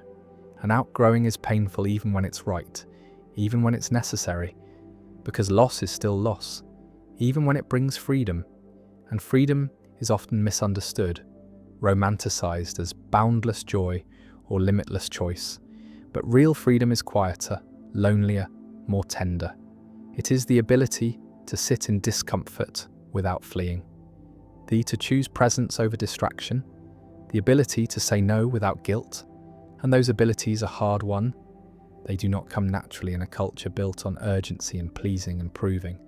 And so we must practice them, gently, repeatedly, even when it feels like we're failing, especially then, because every failure is just another doorway into deeper understanding, another chance to soften instead of harden, to lean in instead of shut down, and that leaning in is what transforms us, not in dramatic ways, but in slow cellular shifts, the kind you don't notice until one day you react differently. Breathe more deeply, hold yourself more kindly, and that kindness is radical in a world that thrives on critique, on comparison, on carving people into brands and selves into slogans. But we are not brands, we are not aesthetics, we are not productivity machines. We are living, aching, dreaming organisms with histories in our bones and stories in our scars. And to honour that is to resist everything that seeks to flatten or simplify us. And that resistance does not need to be loud. It can be a quiet refusal, a soft rebellion, like resting when you're told to hustle, like grieving when you're told to move on, like existing without apology. An apology is so often demanded from those who dare to be different, who dare to be whole, who dare to carry both light and dark and not choose sides. And choosing both is a kind of wisdom. Ancient traditions understood long before psychology gave it language. Taoism with its balance of yin and yang, Jung with his shadow integration, Frankl with his search for meaning amid suffering. They all pointed to the same truth, that wholeness does not come from perfection, but from inclusion, from embracing contradiction instead of escaping it, from finding peace not by removing pain, but by making room for it. And making room means slowing down, means listening, not just with ears, but with the body, with the breath, with the quiet part of you that still remembers who you were before the world told you who to be. And remembering that version of yourself is not regression, it is resurrection. And resurrection is not a return to innocence, but a reclaiming of essence, of the part of you that was never lost, only buried. An excavation takes time, takes patience, takes the kind of self-trust that doesn't need validation to continue, that doesn't collapse under doubt, and doubt will come, as it always does, whispering questions and weaving stories that sound like truth, but feel like fear. And fear is not the enemy, it is the signal, the protector, the ancient voice trying to keep us safe in ways that no longer serve us. And instead of silencing it, we can thank it, listen to it, understand what it wants us to avoid, and then gently choose otherwise. And that choosing is where power lives, not in force or control or certainty, but in the soft steadiness of choice, again and again, moment by moment, breath by breath, until the choosing itself becomes who we are. Not because we've arrived, but because we've committed not to an outcome, but to a way of being. And that way is never perfect, never linear, never complete. But it is real. And real is enough. And being real is terrifying because it costs everything that was built on being acceptable, on being good, on being liked. And likability is a cage with golden bars, polished by compliments, reinforced by approval, and yet still a cage, because to be liked you must shapeshift, must soften your edges, must silence the truths that stir too much discomfort. And discomfort is often treated like a problem to solve instead of a teacher to sit with. But the things that make us uncomfortable are often the keys to our growth. And growth is never tidy, never painless, never linear. It's the cracking of old shells, the shedding of skins that no longer fit. And what remains is raw at first, uncertain, exposed, but also luminous in its vulnerability, because there is a strange kind of power in saying, "This is me," in all my confusion and contradiction, in all my beauty and brokenness, and letting that be enough. And enough is not a destination, but a decision, one that must be made again and again, especially when the world whispers otherwise, when algorithms reward performance over presence, when relationships ask for performance over truth, when work demands output over rest. But the soul does not thrive on metrics, it thrives on meaning. And meaning is not found in success, but in connection, in resonance, in the quiet knowing that this moment mattered, even if no one else saw it, even if it left no trace on the timeline. And that kind of meaning is ancient, the kind that poets wrote about, and monks meditated on, and mystics surrendered to, the kind that cannot be measured, but can be felt in the marrow. And feeling is something many have forgotten how to do fully, numbed by noise, by urgency, by shame disguised as motivation. But feelings do not disappear when ignored. They bury themselves in the body, becoming tension and illness and emotional reactivity, becoming the ache we can't name and the fatigue we can't shake. And healing is not fixing that, but listening to it, learning the language of sensation, of breath, of subtle shifts. And in those subtleties lies truth. Not capital T truth, but personal, lived truth, the kind that doesn't need to be argued or proven because it simply is. And to honour that is to stop outsourcing our knowing, to stop asking for permission to be who we already are. And philosophers like Carl Jung knew this, spoke of individuation as the process of becoming whole by integrating all parts of the self, not just the acceptable ones. And that integration is not a mental exercise, but a soul journey, one that requires courage and curiosity and deep compassion.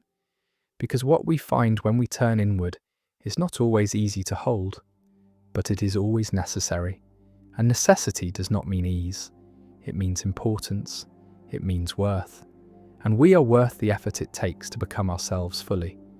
Not just fragments stitched together for survival, but whole beings with scars that tell stories and longings that carry wisdom. And that wisdom is often buried beneath years of noise of shoulds and have-tos and be-betters.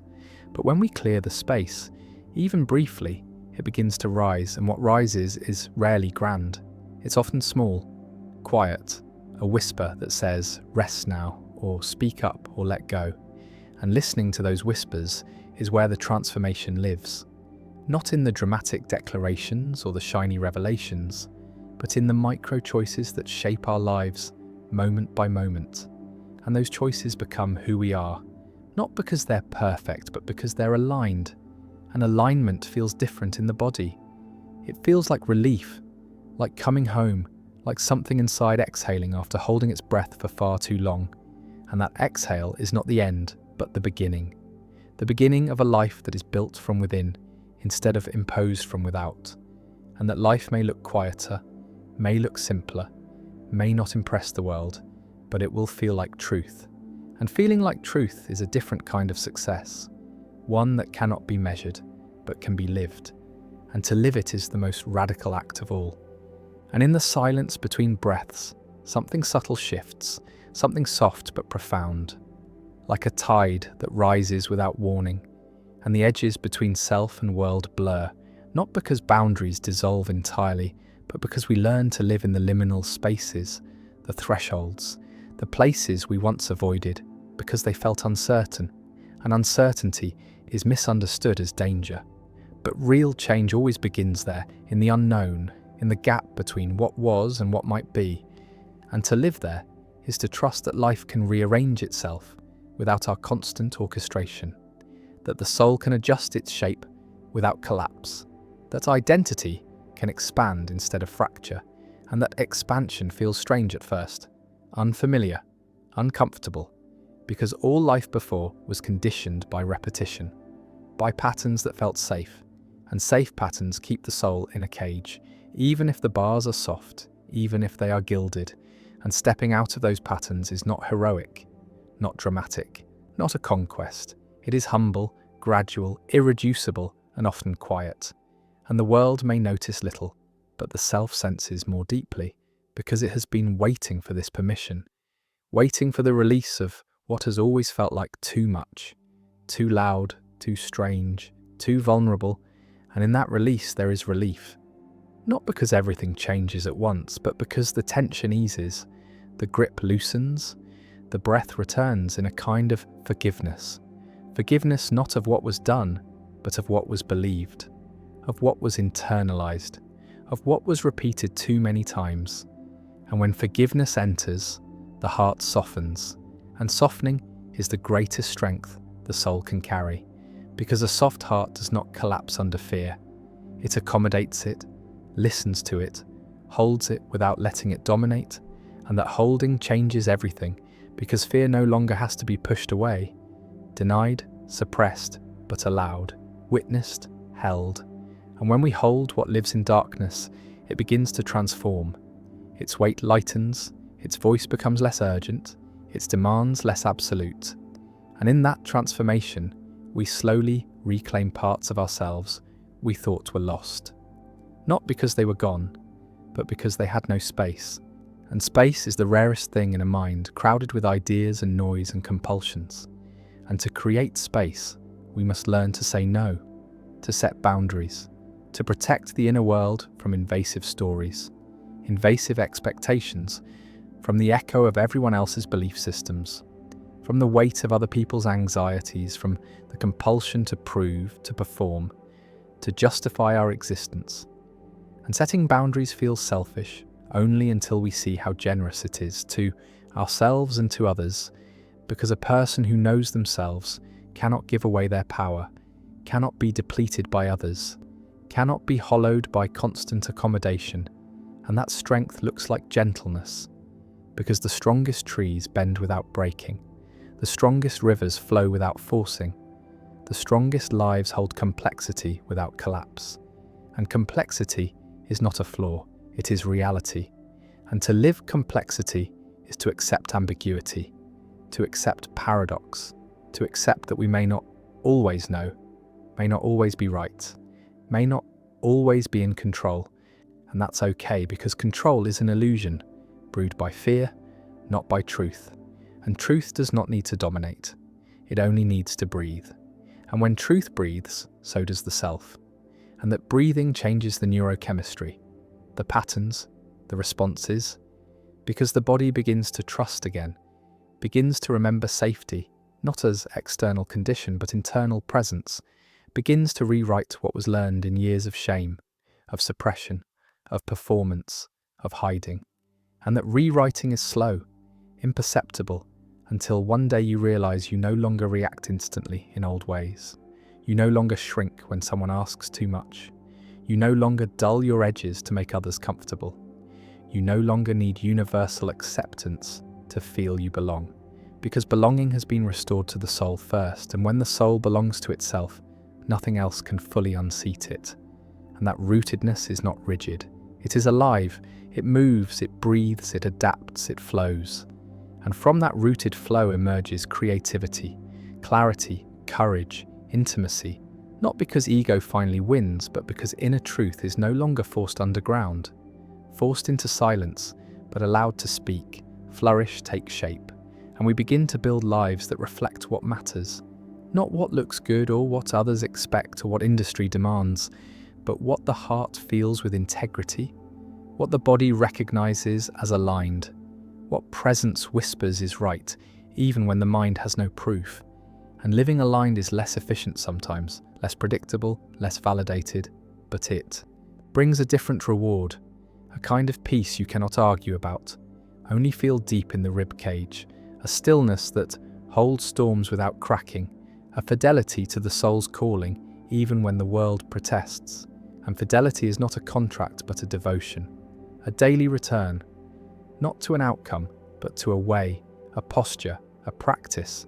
And when we live that devotion, our lives ask fewer questions, force fewer explanations, settle less for noise, settle more for listening, for offering, for presence, for quiet acts of integrity, even small ones. And those small acts accumulate, not because they are visible, but because they change the interior geography, shift the wiring, realign the nervous system to what is real. And the real is not always comfortable, but it is fertile. And fertility is not output. It is possibility. It is the ground from which new life can grow. And growth always begins under the ground, unseen, slow, patient. And we must trust what we cannot see. Trust that the unseen is forming if we do not destroy it with doubt and sabotage and fear. Driven decisions, trust that the seed will sprout if we tend gently, not forcing, not pushing, not fulfilling quotas, but watering, attending, listening, waiting, even when there is no visible sign. And eventually the sprout reaches the surface, breaks through, is vulnerable to wind and weather. But because roots ran deep, because the ground was nurtured, it does not collapse. It continues to grow. And so will we, not because force compels it, but because conditions of inner soil and attention were made right. And for that, daily care is needed. Pauses, questions, reflection, rest, simple presence, saying no without guilt, noticing what drains, choosing what resounds, coming home to breath, attending to the quiet voice inside that has been speaking even in shadow, and honouring it, not as a whim, but as the compass. And still the most powerful shifts happen quietly, beneath the surface of language, beneath the noise of ambition and identity and survival, in the pauses between what was expected and what actually arrived. And this quiet is not emptiness, but fullness waiting to be known. And those who fear silence often fear what it reflects, because in stillness the soul begins to speak, and what it says cannot always be explained or defended or neatly sorted into narratives. It speaks in sensation, in intuition, in memory, in ache, and the ache is sacred. It is the echo of where the heart stretched too far, the mark of where the psyche carried too much. And to feel it is not weakness but reverence. Reverence for what the self endured without becoming bitter, for what the self withheld without becoming cruel, for what the self still carries with a kind of grace only those who have suffered and survived know. And survival is not just continuing, it is continuing without closing, without calcifying, without turning away from beauty, even when beauty feels undeserved, and beauty does not ask for permission to exist. It arrives like a bird on a ledge, like a laugh in a funeral, like rain in a dry mouth, like music heard through a wall, brief, strange, uninvited but needed. And in that moment, something opens, something remembers that joy and sorrow do not cancel each other.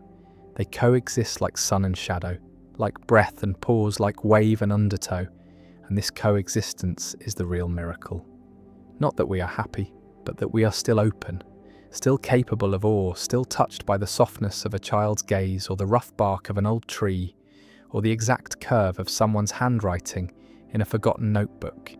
And that touch changes us, not by adding more, but by returning us to less armor, less defense, less noise. And in that less we find more nuance, more intimacy, more meaning. Not manufactured meaning, but emergent meaning. The kind that rises when we stop manipulating life into lessons and let it reveal itself, like peeling wallpaper exposing a story underneath. A colour once loved, a mark once sacred, and the sacred is never far, only obscured. And it does not shout, it hums like a body remembered after dissociation, like an old friend reappearing in a dream.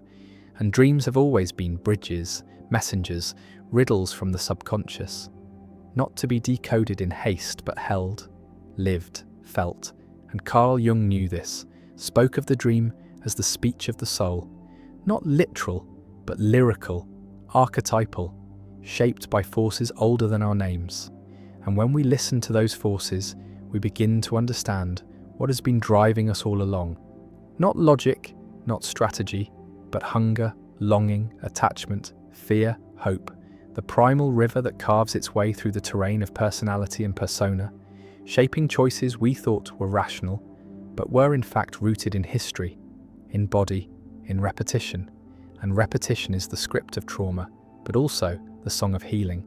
Because what we repeat with awareness, we can rewrite. And rewriting is not erasure, but evolution. Honoring the past by changing its trajectory. By becoming the kind of person our younger self needed. By stopping the transmission of pain that was never ours to carry forward. And to do that is not heroic, but human. Deeply human. And humanity is not a flaw to transcend, but a mystery to honour, a paradox to live within.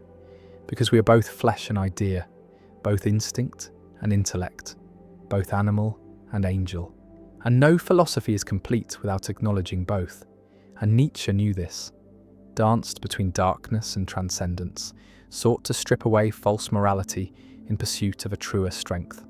A strength born not of dominance but of depth, of the will to become who we are. Even if who we are contradicts what we were taught, and teaching is everywhere now, endless advice and methods and rules. But wisdom is rare, because wisdom requires presence, requires humility, requires the courage to say, I don't know, but I will stay. I will listen. I will feel what arises without judging it. And that kind of listening is how the soul unfolds, petal by petal, like a flower that opens without effort, only because the sun was right and the water consistent, and no one tried to force it into bloom before it was ready. And readiness is not a fixed state, but a rhythm.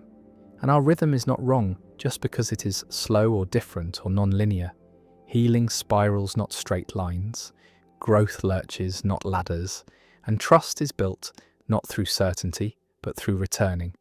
Returning to the body, to the breath, to the moment, again and again. Until that returning becomes a kind of home. And home is not always a place or a person. Sometimes it is a feeling, a resonance, a frequency that reminds us we are not broken, only becoming, only remembering, only shedding what was never ours and reclaiming what was. And that reclamation might take years or lifetimes, or might happen in an instant that changes everything. Not because the external shifts, but because the gaze does, and how we look shapes what we see. And when we look with compassion, we begin to see differently. Not just ourselves, but others. Not just their behaviour, but their pain. Not just their faults, but their history. And that seeing is a kind of soft revolution, one that does not require shouting or protest, but the quiet refusal to dehumanize, the quiet insistence on seeing wholeness, even when wholeness is hidden. And in that seeing, we become mirrors, not perfect reflections, but honest ones. And to be seen in that way is healing, because it tells the nervous system, I am safe, I am welcome, I am allowed to exist without performance. And that permission is rare, sacred, urgent, and we can give it to each other, even in silence, especially in silence, because presence speaks what words cannot. And in that presence, the soul stretches, the heart steadies, and life, even in all its mess and mystery, begins to feel like something we can trust again. And somewhere in that quiet willingness to not rush, to not demand clarity before it comes, we begin to hear something ancient, something that doesn't arrive in language but in pulse, in breath, in a shift in the air around us, as if the soul has opened a window slightly, letting in a breeze that had always been blowing, but we'd forgotten how to feel it, forgotten how to listen to the invisible, and in that breeze is memory, not of facts or timelines, but of truth, the kind of truth that lives in the body before it lives in the mind, the truth of knowing when something is right without needing a reason, of recognizing something as familiar even when we've never seen it before, the way a melody feels known or a face in a dream feels real.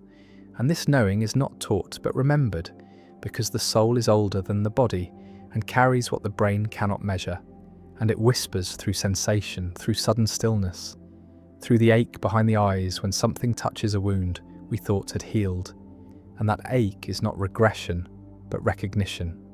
The way a scar still itches when rain is coming, the way a room feels different after someone leaves, not because the air changed, but because attention did.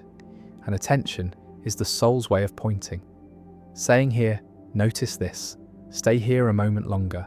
Let this break through the layers of distraction, of reaction, of control.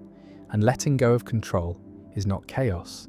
It is alignment with the rhythm of things, with the natural ebb and flow that governs all life.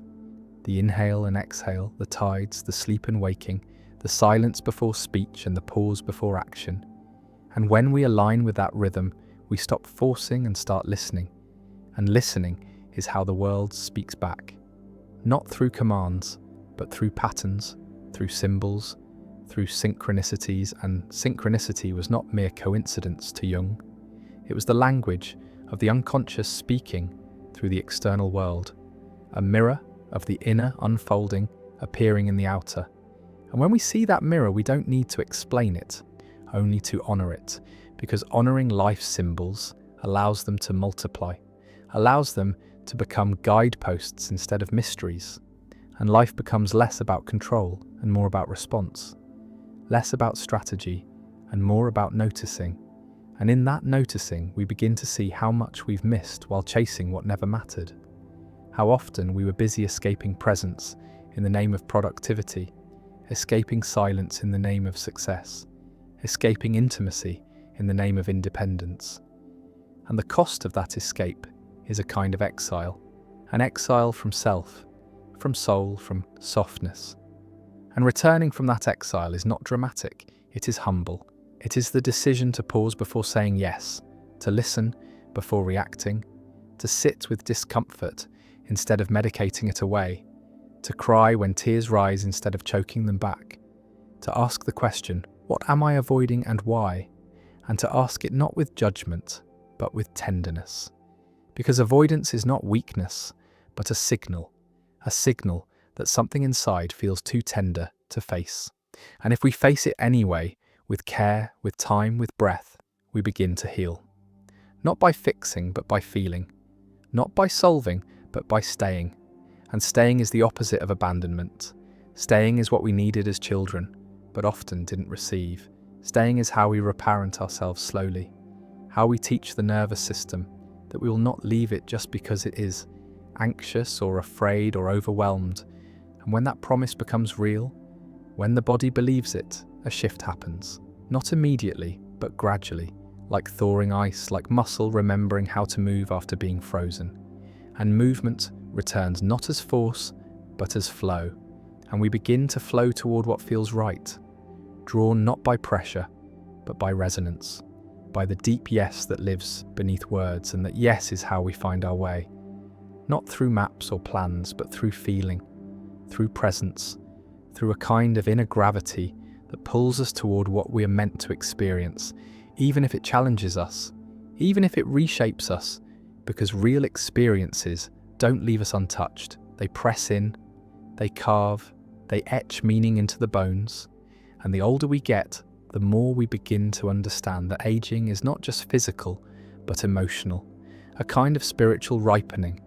And ripening comes with softness, with depth, with the courage to be more real and less perfect, to be more honest and less impressive, to value slowness over speed, intimacy over performance, quiet over noise.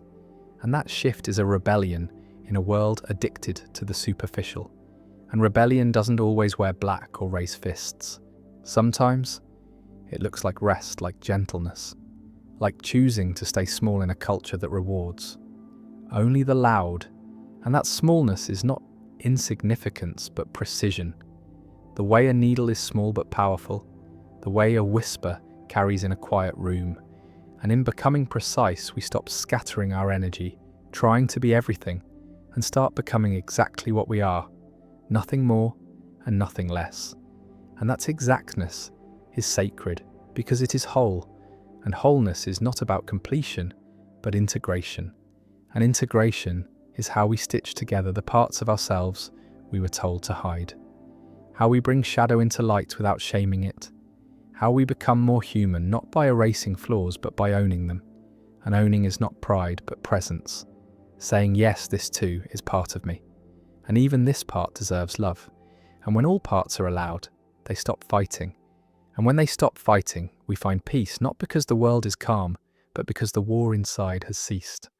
And the strange thing is how long we spend avoiding this war inside. How many years are lost in the noise of becoming someone, when the truest self was already there, waiting quietly underneath the masks, the roles, the survival strategies learned too early and practiced too long. And to unlearn them is not easy, because they once kept us alive, kept us accepted, kept us safe. But what kept us safe can also keep us stuck. And we only begin to shift when safety is redefined, not as avoidance of pain, but as the presence of support, of spaciousness, of breath. And breathing is what we forget when life becomes too loud, when stress narrows the world into lists and alarms and shallow inhales that never quite reach the belly. And that shallowness becomes a metaphor, a way of being, of half existing, and healing begins not with some breakthrough, but often with something embarrassingly simple, like remembering to breathe deeply, to feel the ribs move, the diaphragm stretch, the tension release in the jaw, the shoulders, the hands. And in those micro movements, the body starts to believe it's allowed to be here, not just functionally, but fully. And fullness isn't about doing more, but about being more real, more whole, more attuned to what is actually happening. Not the story of it, not the performance of it, but the lived sensation in this moment. And when we meet this moment with honesty, we often find we are tired, deeply, existentially tired. Not just from work or lack of sleep, but from pretending, from carrying unspoken griefs, from holding back tears that had no witness, from suppressing joy because it didn't seem appropriate. And joy, like grief, needs expression or it curdles into bitterness. And bitterness is unexpressed sorrow, grief with no outlet. And most people walking around bitter are just hurting and don't know how to say it, or they said it once and weren't believed. So they learn to harden, to mock softness, to mistrust tenderness, and that mistrust becomes generational, passed down like a secret illness. And breaking that chain doesn't require perfection, but presence, the kind that says, even if no one else stayed, I will. Even if the world doesn't understand, I will listen. Even if I don't know how to fix it, I will not abandon this feeling. And that non-abandonment is the beginning of real love. Not romantic love, but the deeper kind. The kind that says, you are not too much. Your sadness is not an inconvenience. Your confusion is not a failure. Your mess is not a flaw. And those words might seem soft, but they are radical in a culture that rewards repression. And repression always returns. In the body, in the relationships, in the quiet moments when the distractions stop and we are left with the residue of everything unsaid. And saying it, even if only to ourselves, is an act of revolution, of restoration, of returning to a state of inner democracy where all parts have a voice, even the angry one, even the scared one, even the part that still flinches at kindness, and flinching is just muscle memory from a time when kindness came with strings. And trusting again takes time, takes 1,000 small experiences of safety. And those experiences are built, not found, through boundaries that are not walls but doors with locks, through routines that are not cages but anchors, through friendships that don't demand but invite. An invitation is what healing feels like. It never forces, it welcomes, and in being welcomed we begin to welcome ourselves, piece by piece, until even the ugliest memories are no longer avoided but integrated. Not glorified but held, not rewritten but seen with new eyes, the eyes of a self who is no longer trapped inside them, and that seeing is where meaning lives, not in the trauma itself, but in the way we relate to it, the way we honour what we survived without letting it define us entirely. And definition is always partial, always limited, because we are not one story but 1,000, not one identity but a mosaic. And wholeness is the acceptance of contradiction, of paradox, of being both wounded and wise, both confused and clear, both breaking and becoming. And becoming is not linear. It spirals, it repeats, it returns us to lessons we thought we'd mastered, not to shame us but to deepen the learning, to offer a new layer of truth. And truth is not a conclusion but a companion, something that changes shape as we do, and that change is sacred, not because it makes us better, but because it makes us more real. And realness is rare and often quiet, not showy or dramatic but grounded, the kind of presence that doesn't need to prove itself, the kind that sits with others in their pain without needing to fix it, that listens not to respond but to understand, that exists not as an example, but as a witness. And witnessing is a gift, especially in a world where so many feel invisible, unheard, unseen. And to be seen is to be remembered, and to be remembered is to feel real again. And feeling real is what so many are aching for beneath the surface of scrolling and pleasing and numbing and striving. And the ache is not a problem, it is a compass pointing toward what matters. And what matters is not always what we thought it would be, not always success or approval or certainty. Sometimes it is just this breath, this moment, this soft knowing that even in the ache we are alive, and aliveness is its own miracle. And aliveness does not always feel like joy. Sometimes it feels like grief finally reaching the surface, like the shaking that comes after a long freeze, like the quiet terror of letting go of who we were so we can become who we are. And that becoming is rarely neat or poetic. It's awkward, it's disorienting, it strips away everything false until we are left with only the real. And the real is not always beautiful, but it is always honest. And honesty is a kind of freedom. Not the loud kind, but the kind that slips in through the cracks when we stop pretending, stop performing, stop trying to curate our pain into something palatable. And when we allow it to be what it is, raw, messy, unpredictable, we discover it softens over time. Like sea glass smoothed by the tide, not because we force it to, but because we no longer resist it. And resistance is exhausting. It feeds the very thing we wish would go away. And letting go is not defeat but alignment. It's choosing to move with the current rather than against it. And in that movement, we begin to trust the water. Trust that it carries us, not to safety, but to truth. And truth is the only place we can build from. Anything else collapses eventually. And the collapse isn't failure, but a kind of mercy, because what's built on falsehood was never going to last. And lasting is not about permanence, but presence, about being fully in what is while it is, not clinging to it, but honouring it. And honour is a forgotten art in this age of speed and consumption, but the soul remembers, the body remembers, and when we slow down enough to feel it, we begin to remember too, not as a concept, but as a state of being, a homecoming to the part of us that has always known what matters, even when we ignored it. And what matters is rarely what we were told it would be. It's not status or applause or power, it's softness, it's presence, it's being able to sit with a friend and say, I see you, really see you and mean it without needing anything in return. And that kind of seeing changes people, because we live in a world starving for it. A world where most people have not been truly seen in years, perhaps ever. And to be seen is to be reminded that we exist beyond utility, beyond performance, beyond productivity. That we are worthy not because of what we do, but because of what we are. And what we are is miraculous. Not in a mystical sense, but in the sheer improbability of it. The way trillions of cells organize themselves into a single breath. The way a thought can ripple through a nervous system and become a tear. The way a moment of stillness can undo years of tension. And stillness is where truth often finds us, not when we chase it, but when we stop moving long enough for it to catch up. And in that stillness, the old stories rise, the ones we told ourselves to survive, the ones that no longer serve us, the ones that kept us small or scared or ashamed.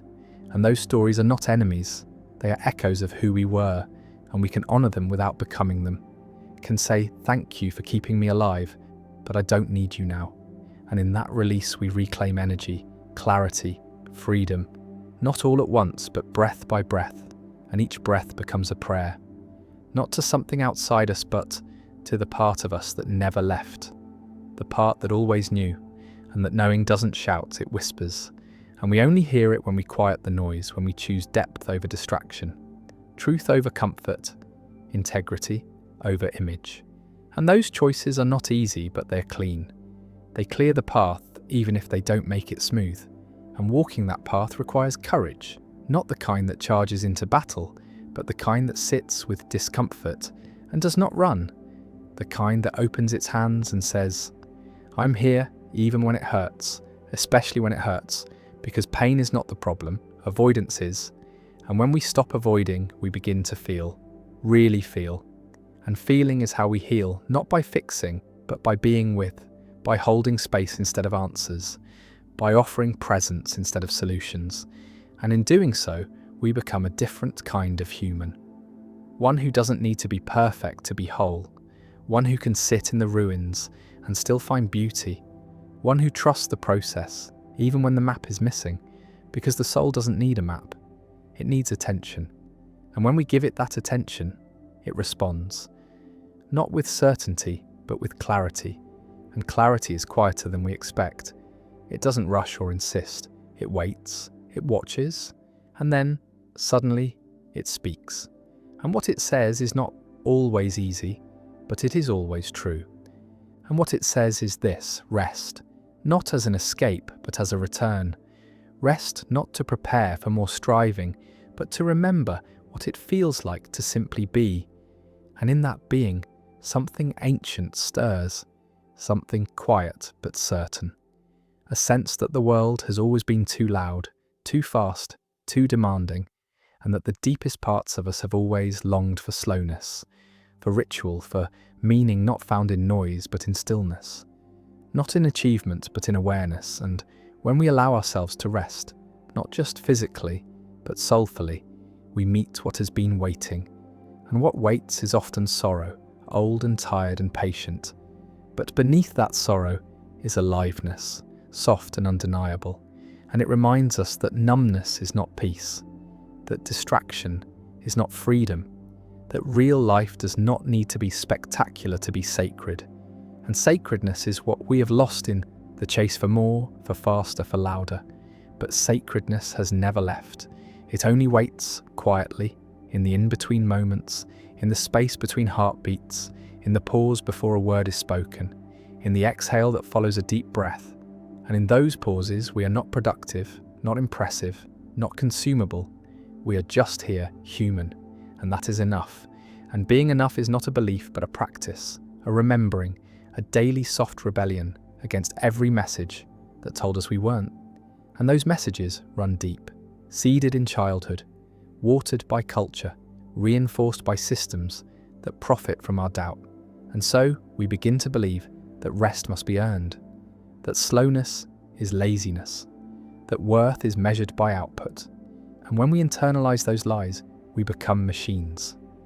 Efficient but empty, successful but starving. And starving people don't need more tasks. They need nourishment, the kind that comes from connection, from quiet, from being seen without needing to perform. And when we offer that to ourselves, we begin to unlearn the hunger. We begin to feel full again. Full not with things, but with presence, with breath, with beauty found in ordinary moments. Like the way light falls across a floor, or the sound of leaves shifting in the wind, or the warmth of a mug held between two tired hands. And tiredness is not failure. It is a message, a messenger, a soft alarm saying something must change. And change does not happen overnight, but it does begin here, with noticing, with naming, with allowing, with the choice to not abandon ourselves when things get hard. And they will get hard, because life is not a straight line, but a spiral, a tide, a cycle of death and rebirth and death again. And we are not meant to be constant. We are meant to ebb and flow, to grow and rest, to break and rebuild. And the rebuilding is not a return to how things were, but a reimagining, a new way forward shaped by what we've learned. And we learn not just through triumph, but through loss, through heartbreak, through moments when we thought it would all fall apart, and maybe it did. But we are still here, breathing. And that breath is proof of resilience, not the kind that grits its teeth and pushes through, but the kind that bends and bows and weeps and still returns. And that return is not always loud or visible, but it is real, and realness is where we begin again, where we rebuild not just a life, but a way of being, one that honours both the ache and the awe, the grief and the gratitude, the ending and the beginning. And in that honouring we find wholeness, not perfection, not completion, but wholeness, the ability to hold all parts of ourselves with gentleness, with curiosity, with grace. And grace is not indulgence, but spaciousness, the space to be flawed, to be learning, to be in process. And processes are messy, non-linear, sacred, and slow. And slow is not a flaw, but a rhythm, the original rhythm, the one our bodies remember when the noise stops. And stopping is the hardest thing in a world that won't stop spinning. But when we do, we find something strange and beautiful. The world doesn't collapse without us. The stars don't fall from the sky. And in that realization there is relief, a deep exhale, a sense that maybe it's okay to rest. Maybe it's okay to be soft. Maybe it's okay to trust the quiet. And in trusting the quiet, we hear things we never noticed before. The wisdom in our bones, the echoes of those who came before us, the gentle voice of intuition that was drowned out for too long. And intuition is not mystical, but biological, ancient, real, a compass we were born with, but taught to ignore. And reclaiming it is an act of homecoming, of sovereignty, of remembering that no one knows our path better than the part of us that has walked every step, survived every loss, held every tear. And that part does not need fixing. It needs listening, it needs space, it needs rest.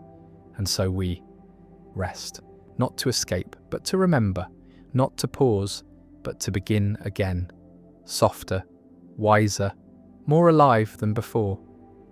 And maybe the most ancient wisdom of all is that nothing belongs to us, not really, not the people we love, not the identities we build, not the thoughts we cling to or the stories we wear like armour. Because all of it changes, all of it slips through our fingers eventually, and yet we grip so tightly, afraid that letting go means losing meaning, when in truth letting go is what reveals it, because meaning isn't fixed, it breathes, it shifts, it dissolves and reappears like mist on water, and the more we chase it, the more it evades us. But when we sit still long enough, it finds us soft and surprising, tucked inside the folds of ordinary things. The way someone says our name, the weight of silence after laughter, the crack in a voice that says more than the words ever could. And in those moments, something in us awakens, not in the loud way we're used to, but in a quiet unfolding, like the slow bloom of something ancient, remembering the sun. And what awakens is not new, but buried, a part of us that was never gone, but only sleeping. And sleep is not the opposite of consciousness, but a doorway into it, a place where the surface noise fades and the deeper rhythms speak. And those rhythms are older than language, older than fear, older than time itself. And when we tap into them, we stop asking what's wrong with us and start wondering what we were taught to ignore, what parts of ourselves we were told were too much, too sensitive, too quiet, too strange. And we begin to see that our deepest wounds were never flaws. They were responses, adaptations, sacred attempts to survive in an unsafe world. And survival doesn't always look noble. Sometimes it looks like silence, like people-pleasing, like perfectionism so sharp it cuts the joy from our lives. And we call these things character, when they're really just scars dressed in ritual. And rituals can either imprison or liberate, depending on whether we choose them consciously or inherit them blindly.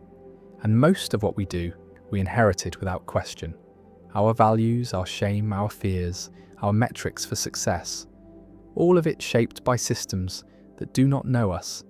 And so we live in dissonance, smiling while suffocating, performing while wondering why we feel so empty. And the emptiness is not failure, it is feedback. It is the soul's way of whispering, "This is not your life, not yet, and to make it yours requires courage, not the cinematic kind, but the everyday kind. The courage to rest when the world says hustle, to cry when we were taught to smile, to say, I don't know when certainty is worshipped like a god." And gods, too, were born of questions, of mystery, of awe in the face of what cannot be named. And awe is not weakness, but wisdom, the kind that knows we are small and vast at the same time, that we are not separate from the world, but shaped by it, breathing it, breaking with it. And in that breaking there is beauty, not in the pain itself, but in the way it softens us, humbles us, makes us more porous, more present, more capable of seeing clearly. And clarity is often confused with certainty, but they are not the same, because certainty clings and clarity opens, and openness is the soil where real change grows. Not the kind we post about, but the kind that reshapes our days, our habits, our choices, the way we speak to ourselves and others, the way we show up when no one is watching. And that kind of change is slow. It moves like roots, invisible but powerful. And one day we look back and realize we are not who we were. And not because we tried harder, but because we surrendered deeper. Because we stopped performing and started listening. And what we heard was not a command, but an invitation to return to the parts of ourselves we exiled in the name of fitting in, to bring them home and ask what they need. And often what they need is simple: rest, tenderness, permission to exist without apology. And giving that to ourselves is not selfish. It is sacred. It is an act of healing that ripples outward, changing how we parent, how we partner, how we lead, how we live. And life lived from that place is not perfect, but it is honest. And honesty is the soft revolution this world needs. The kind that doesn't shout but shifts, that doesn't dominate but invites, that doesn't divide but integrates. And integration means we stop cutting off the parts we fear and start weaving them in. Start seeing our anger as a boundary asking to be heard, our jealousy as a mirror asking us to turn inward, our shame as a signal we have internalized someone else's judgment. And when we meet these emotions with curiosity instead of condemnation, we begin to transform, not because we forced it, but because we created the conditions for it. And those conditions are not built on willpower, but on softness, slowness, stillness, the very things we were taught to distrust. And in reclaiming them, we reclaim ourselves. Not the version that hustles for worth, but the one that remembers it was never lost. And maybe the strangest truth is that even in our most isolated moments, we are never fully alone, because we carry echoes, shadows, fingerprints of every place we've been, every person who ever shaped us, every whisper that ever settled into our skin like dust on old books. And those imprints linger whether we see them or not, whether we name them or not, shaping the way we walk into rooms, the way we brace before speaking, the way we hope or stop hoping. And it's easy to think we're self-made, that we've chosen our beliefs, our paths, our behaviours, but most of what we carry was handed to us long before we knew we could question it. And questioning isn't betrayal. It's the beginning of freedom, because to ask why is to wake up, to step back from the trance of repetition. And repetition is powerful, not just in language or music, but in life, in the things we do without thinking, the rituals of avoidance, the habits of self-betrayal, the ways we shrink or harden or disappear when we're scared. And fear is not the enemy, it's the compass that points to where the wound lives. And wounds don't just live in our memories, they live in our bodies, in our muscles, in the way we flinch at kindness or sabotage intimacy. And healing doesn't mean erasing that, it means integrating it, holding it close and saying, I see you, I know why you're here, and I won't exile you anymore. And that kind of internal reconciliation is messy, non-linear, sacred and slow, because we are not puzzles to be solved, we are gardens to be tended. And some days the soil is dry, some days it floods, but the tending is the point, not the outcome, not the speed, just the act of staying with what hurts, staying with what softens, staying with ourselves when it would be easier to abandon. And abandonment wears many masks: perfectionism, overwork, toxic independence, even constant helping, because sometimes we save others to avoid saving ourselves. And if we trace that impulse back far enough, we might find a child who learned that love must be earned, that being needed is safer than being seen. And children like that often grow into adults who don't know how to rest, who confuse stillness with danger and softness with weakness. And yet those very qualities are where life begins again, in the quiet, in the slowness, in the pause between pushing and pretending. And pretending is exhausting. Pretending we're okay. Pretending we don't need help. Pretending we're not scared, and that exhaustion isn't a flaw, it's a signal, a flare from the soul saying something is not sustainable. And sustainability isn't just about what we consume, but how we relate to time, to others, to ourselves, to truth. And truth isn't always pretty. It doesn't always arrive with a bow. Sometimes it shatters what we thought was real. Sometimes it burns down the life we built on someone else's dream. But in that burning there is clarity, painful but pure. And purity isn't perfection, it's alignment. The feeling of not having to pretend anymore, of not splitting into pieces to be palatable, of not negotiating one's essence for approval. And approval is a hungry God, always asking for more. And what it demands, it never returns. And so we are left chasing validation like a mirage, never realizing the thirst was always for our own acceptance. And acceptance is not passivity. It's not resignation. It's the soil in which real change grows, because you cannot shame yourself into transformation. You can only love yourself there. And love is not just soft, it is fierce, it is clear. It is a boundary as much as it is a balm. And boundaries are not walls. They are invitations to meet each other more honestly, to stop performing roles and start being real. And realness is risky, because not everyone will stay when we stop pretending, but the ones who do will meet us in a way we never thought possible, without masks, without armor, without the exhausting need to earn our place. And that kind of belonging is rare, but it begins with us, with how we belong to ourselves, how we speak to the mirror, how we show up in the small, unnoticed hours when no one is watching and everything feels uncertain. And uncertainty isn't failure, it's aliveness. It's the pulse of possibility, the doorway through which all transformation enters. And if we numb it, we numb the very force that could carry us forward. And forward doesn't always look like progress.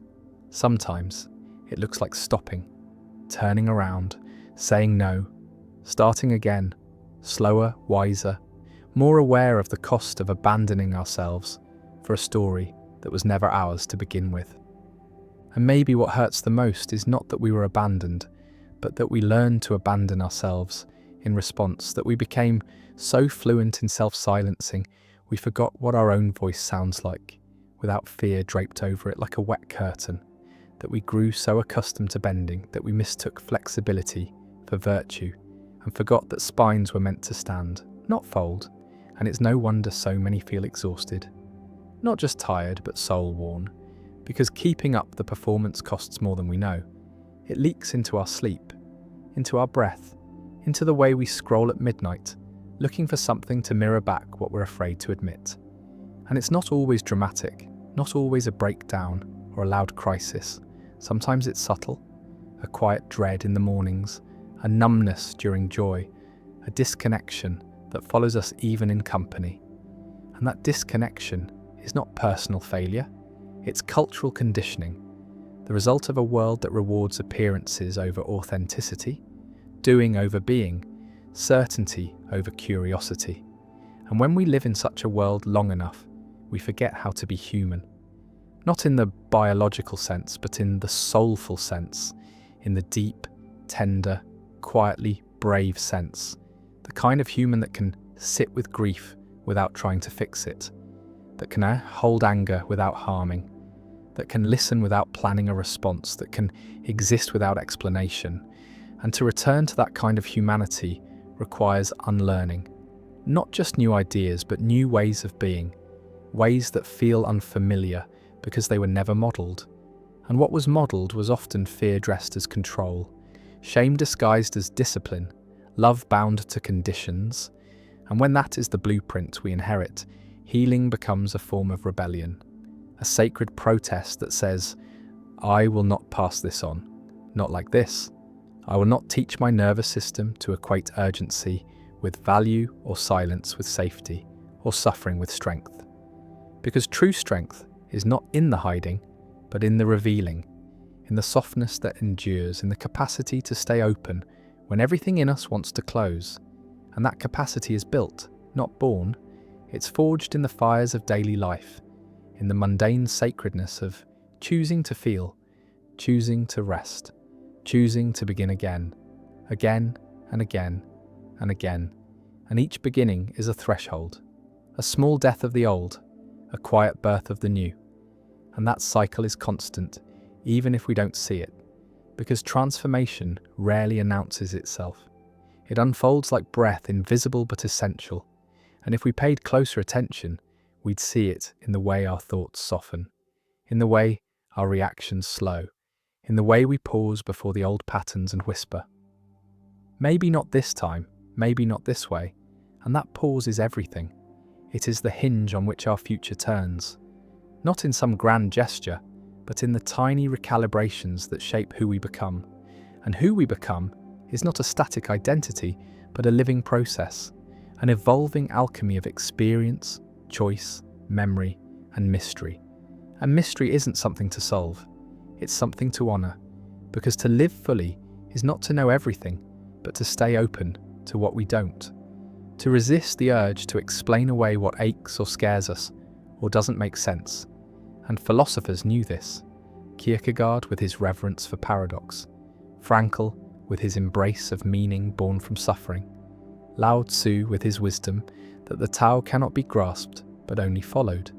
And following requires listening, not just to ideas but to the body, to the subtle shifts in energy, to the places that tighten when truth is near, to the soft yes that arises when something aligns, and alignment is not always comfortable. Sometimes it pulls us away from what's familiar. Sometimes it demands we disappoint others to be true to ourselves. And that kind of truth is not selfish, it is sacred, because a self that betrays itself to belong is not really belonging, it is bargaining, and that bargain is costly. It drains our joy, distorts our boundaries, silences our needs.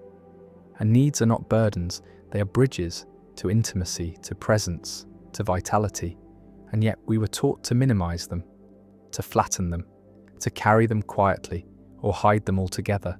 And so we end up in relationships where we feel alone, in careers that numb us, in lives that look fine on the outside but feel empty within. And that emptiness is not a flaw to fix, it is a call to return, to ask what parts of us we left behind in the name of survival. And survival is noble, but it is not the destination. It is the beginning, the foundation from which we can build something more spacious, more honest, more alive. And aliveness is not constant happiness. It is depth, range, resonance. It is the ability to be with whatever arises without fleeing, without shaming, without numbing. And that ability is a practice, a devotion, a quiet revolution in a world that profits from our disconnection. And still, despite the ache, despite the unraveling, despite the endless tension between what is and what could be, people keep going. Not because life is always beautiful, but because something quiet inside them refuses to quit. And that something isn't ambition or pride, it's something older, something closer to breath, to instinct, to the primal need to continue, to endure.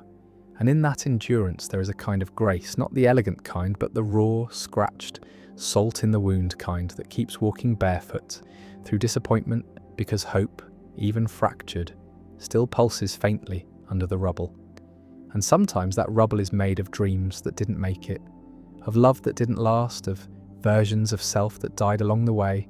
And grieving them isn't weakness, it's the sacred labour of growth, because to grow is to shed, and to shed is to grieve, and to grieve is to remember that everything we carry came at a cost, and the cost is not always visible. It's hidden in the folds of memory, in the choices not made, in the words swallowed for peace, in the nights spent trying to feel enough. And enough is a moving target in a world designed to feed insecurity, because a content soul doesn't consume endlessly, doesn't perform mindlessly, doesn't obey blindly. And so contentment becomes a threat to the systems that depend on our restlessness. And this is why stillness feels like rebellion, why joy feels like guilt, why rest feels undeserved, because we've been taught that worth must be earned, proved, demonstrated. And yet every ancient tradition whispers the opposite, that worth is inherent, that existence itself is enough, that being is not a means to an end, but the end itself.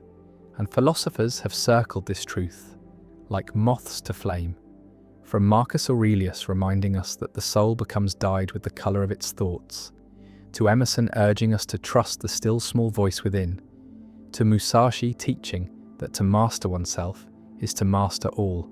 And these lessons are not just poetic echoes, they are blueprints for waking up in a world that numbs, for remembering in a world that forgets. And remembering is hard because forgetting is easier. Forgetting allows the autopilot to take over, allows us to coast in comfort. But comfort isn't always kind.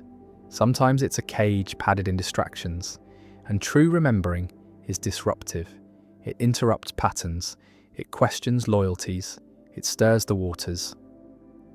We've worked hard to keep still, and yet stirring is necessary because still water becomes stagnant, and stagnant souls become hollow, and hollowness is not emptiness. It's echo. It's the sound of unspoken truths bouncing around inside a space that was meant to hold something real. And realness isn't perfection, it's presence.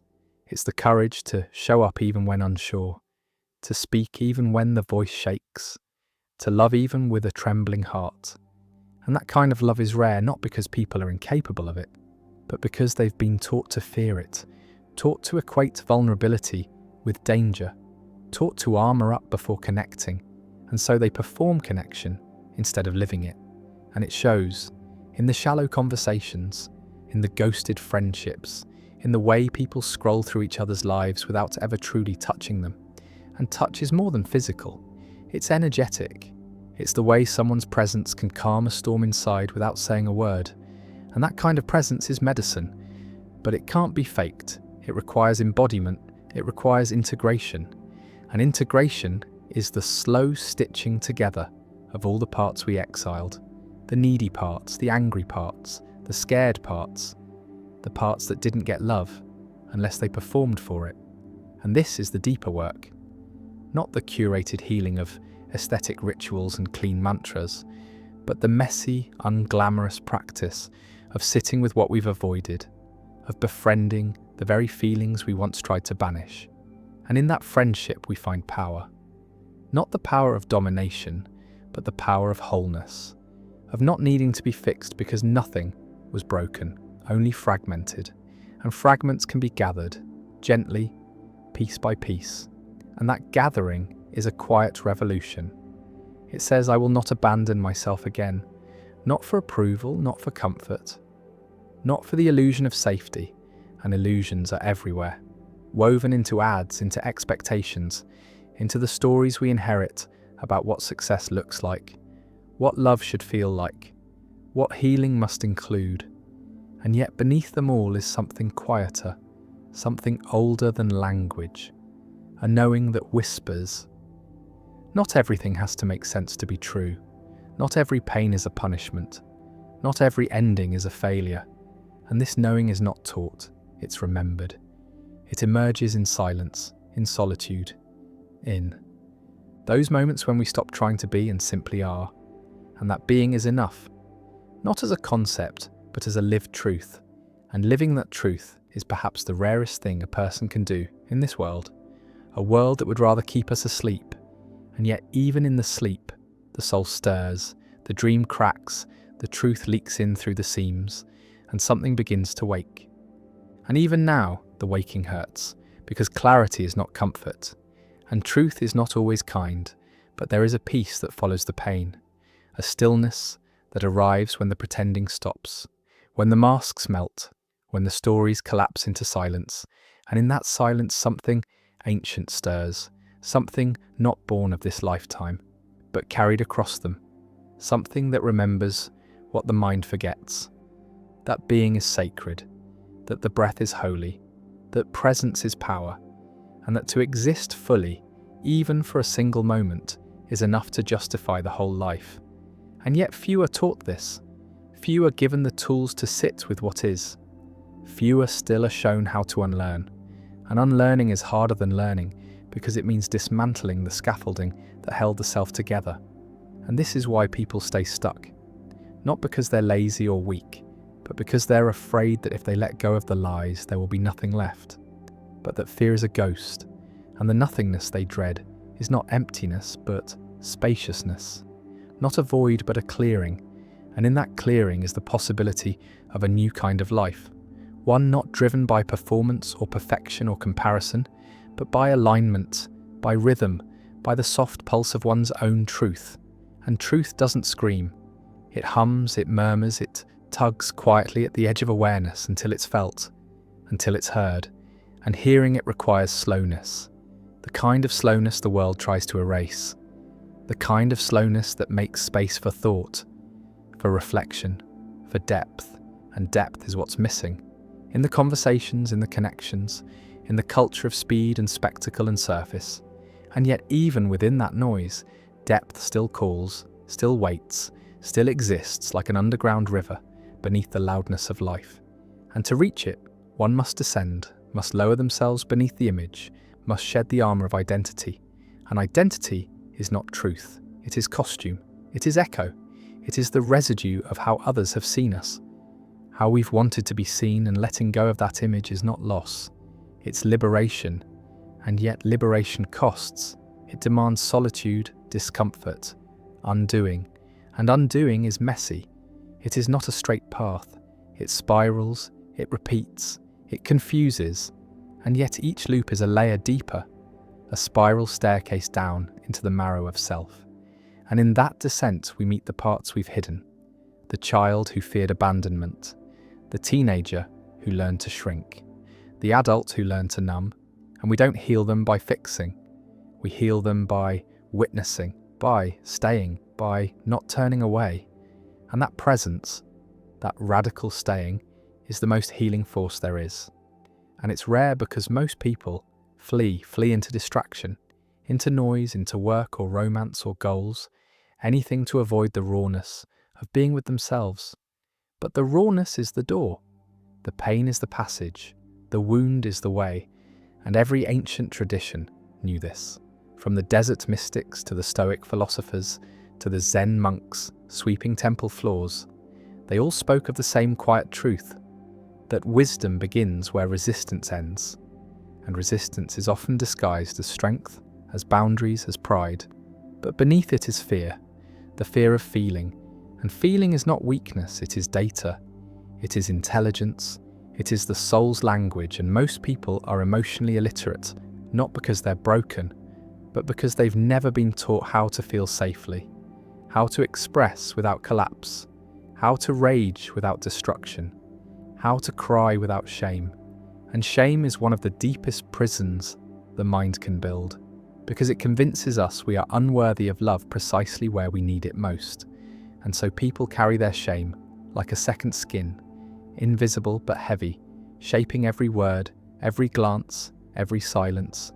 And breaking that skin requires gentleness, requires a love fierce enough to hold the mess. And most have never felt that kind of love. Not from parents, not from lovers, not even from themselves. And so the healing must begin within, not as self-care, but as self-recognition, as a quiet returning to the self that existed before the world got loud.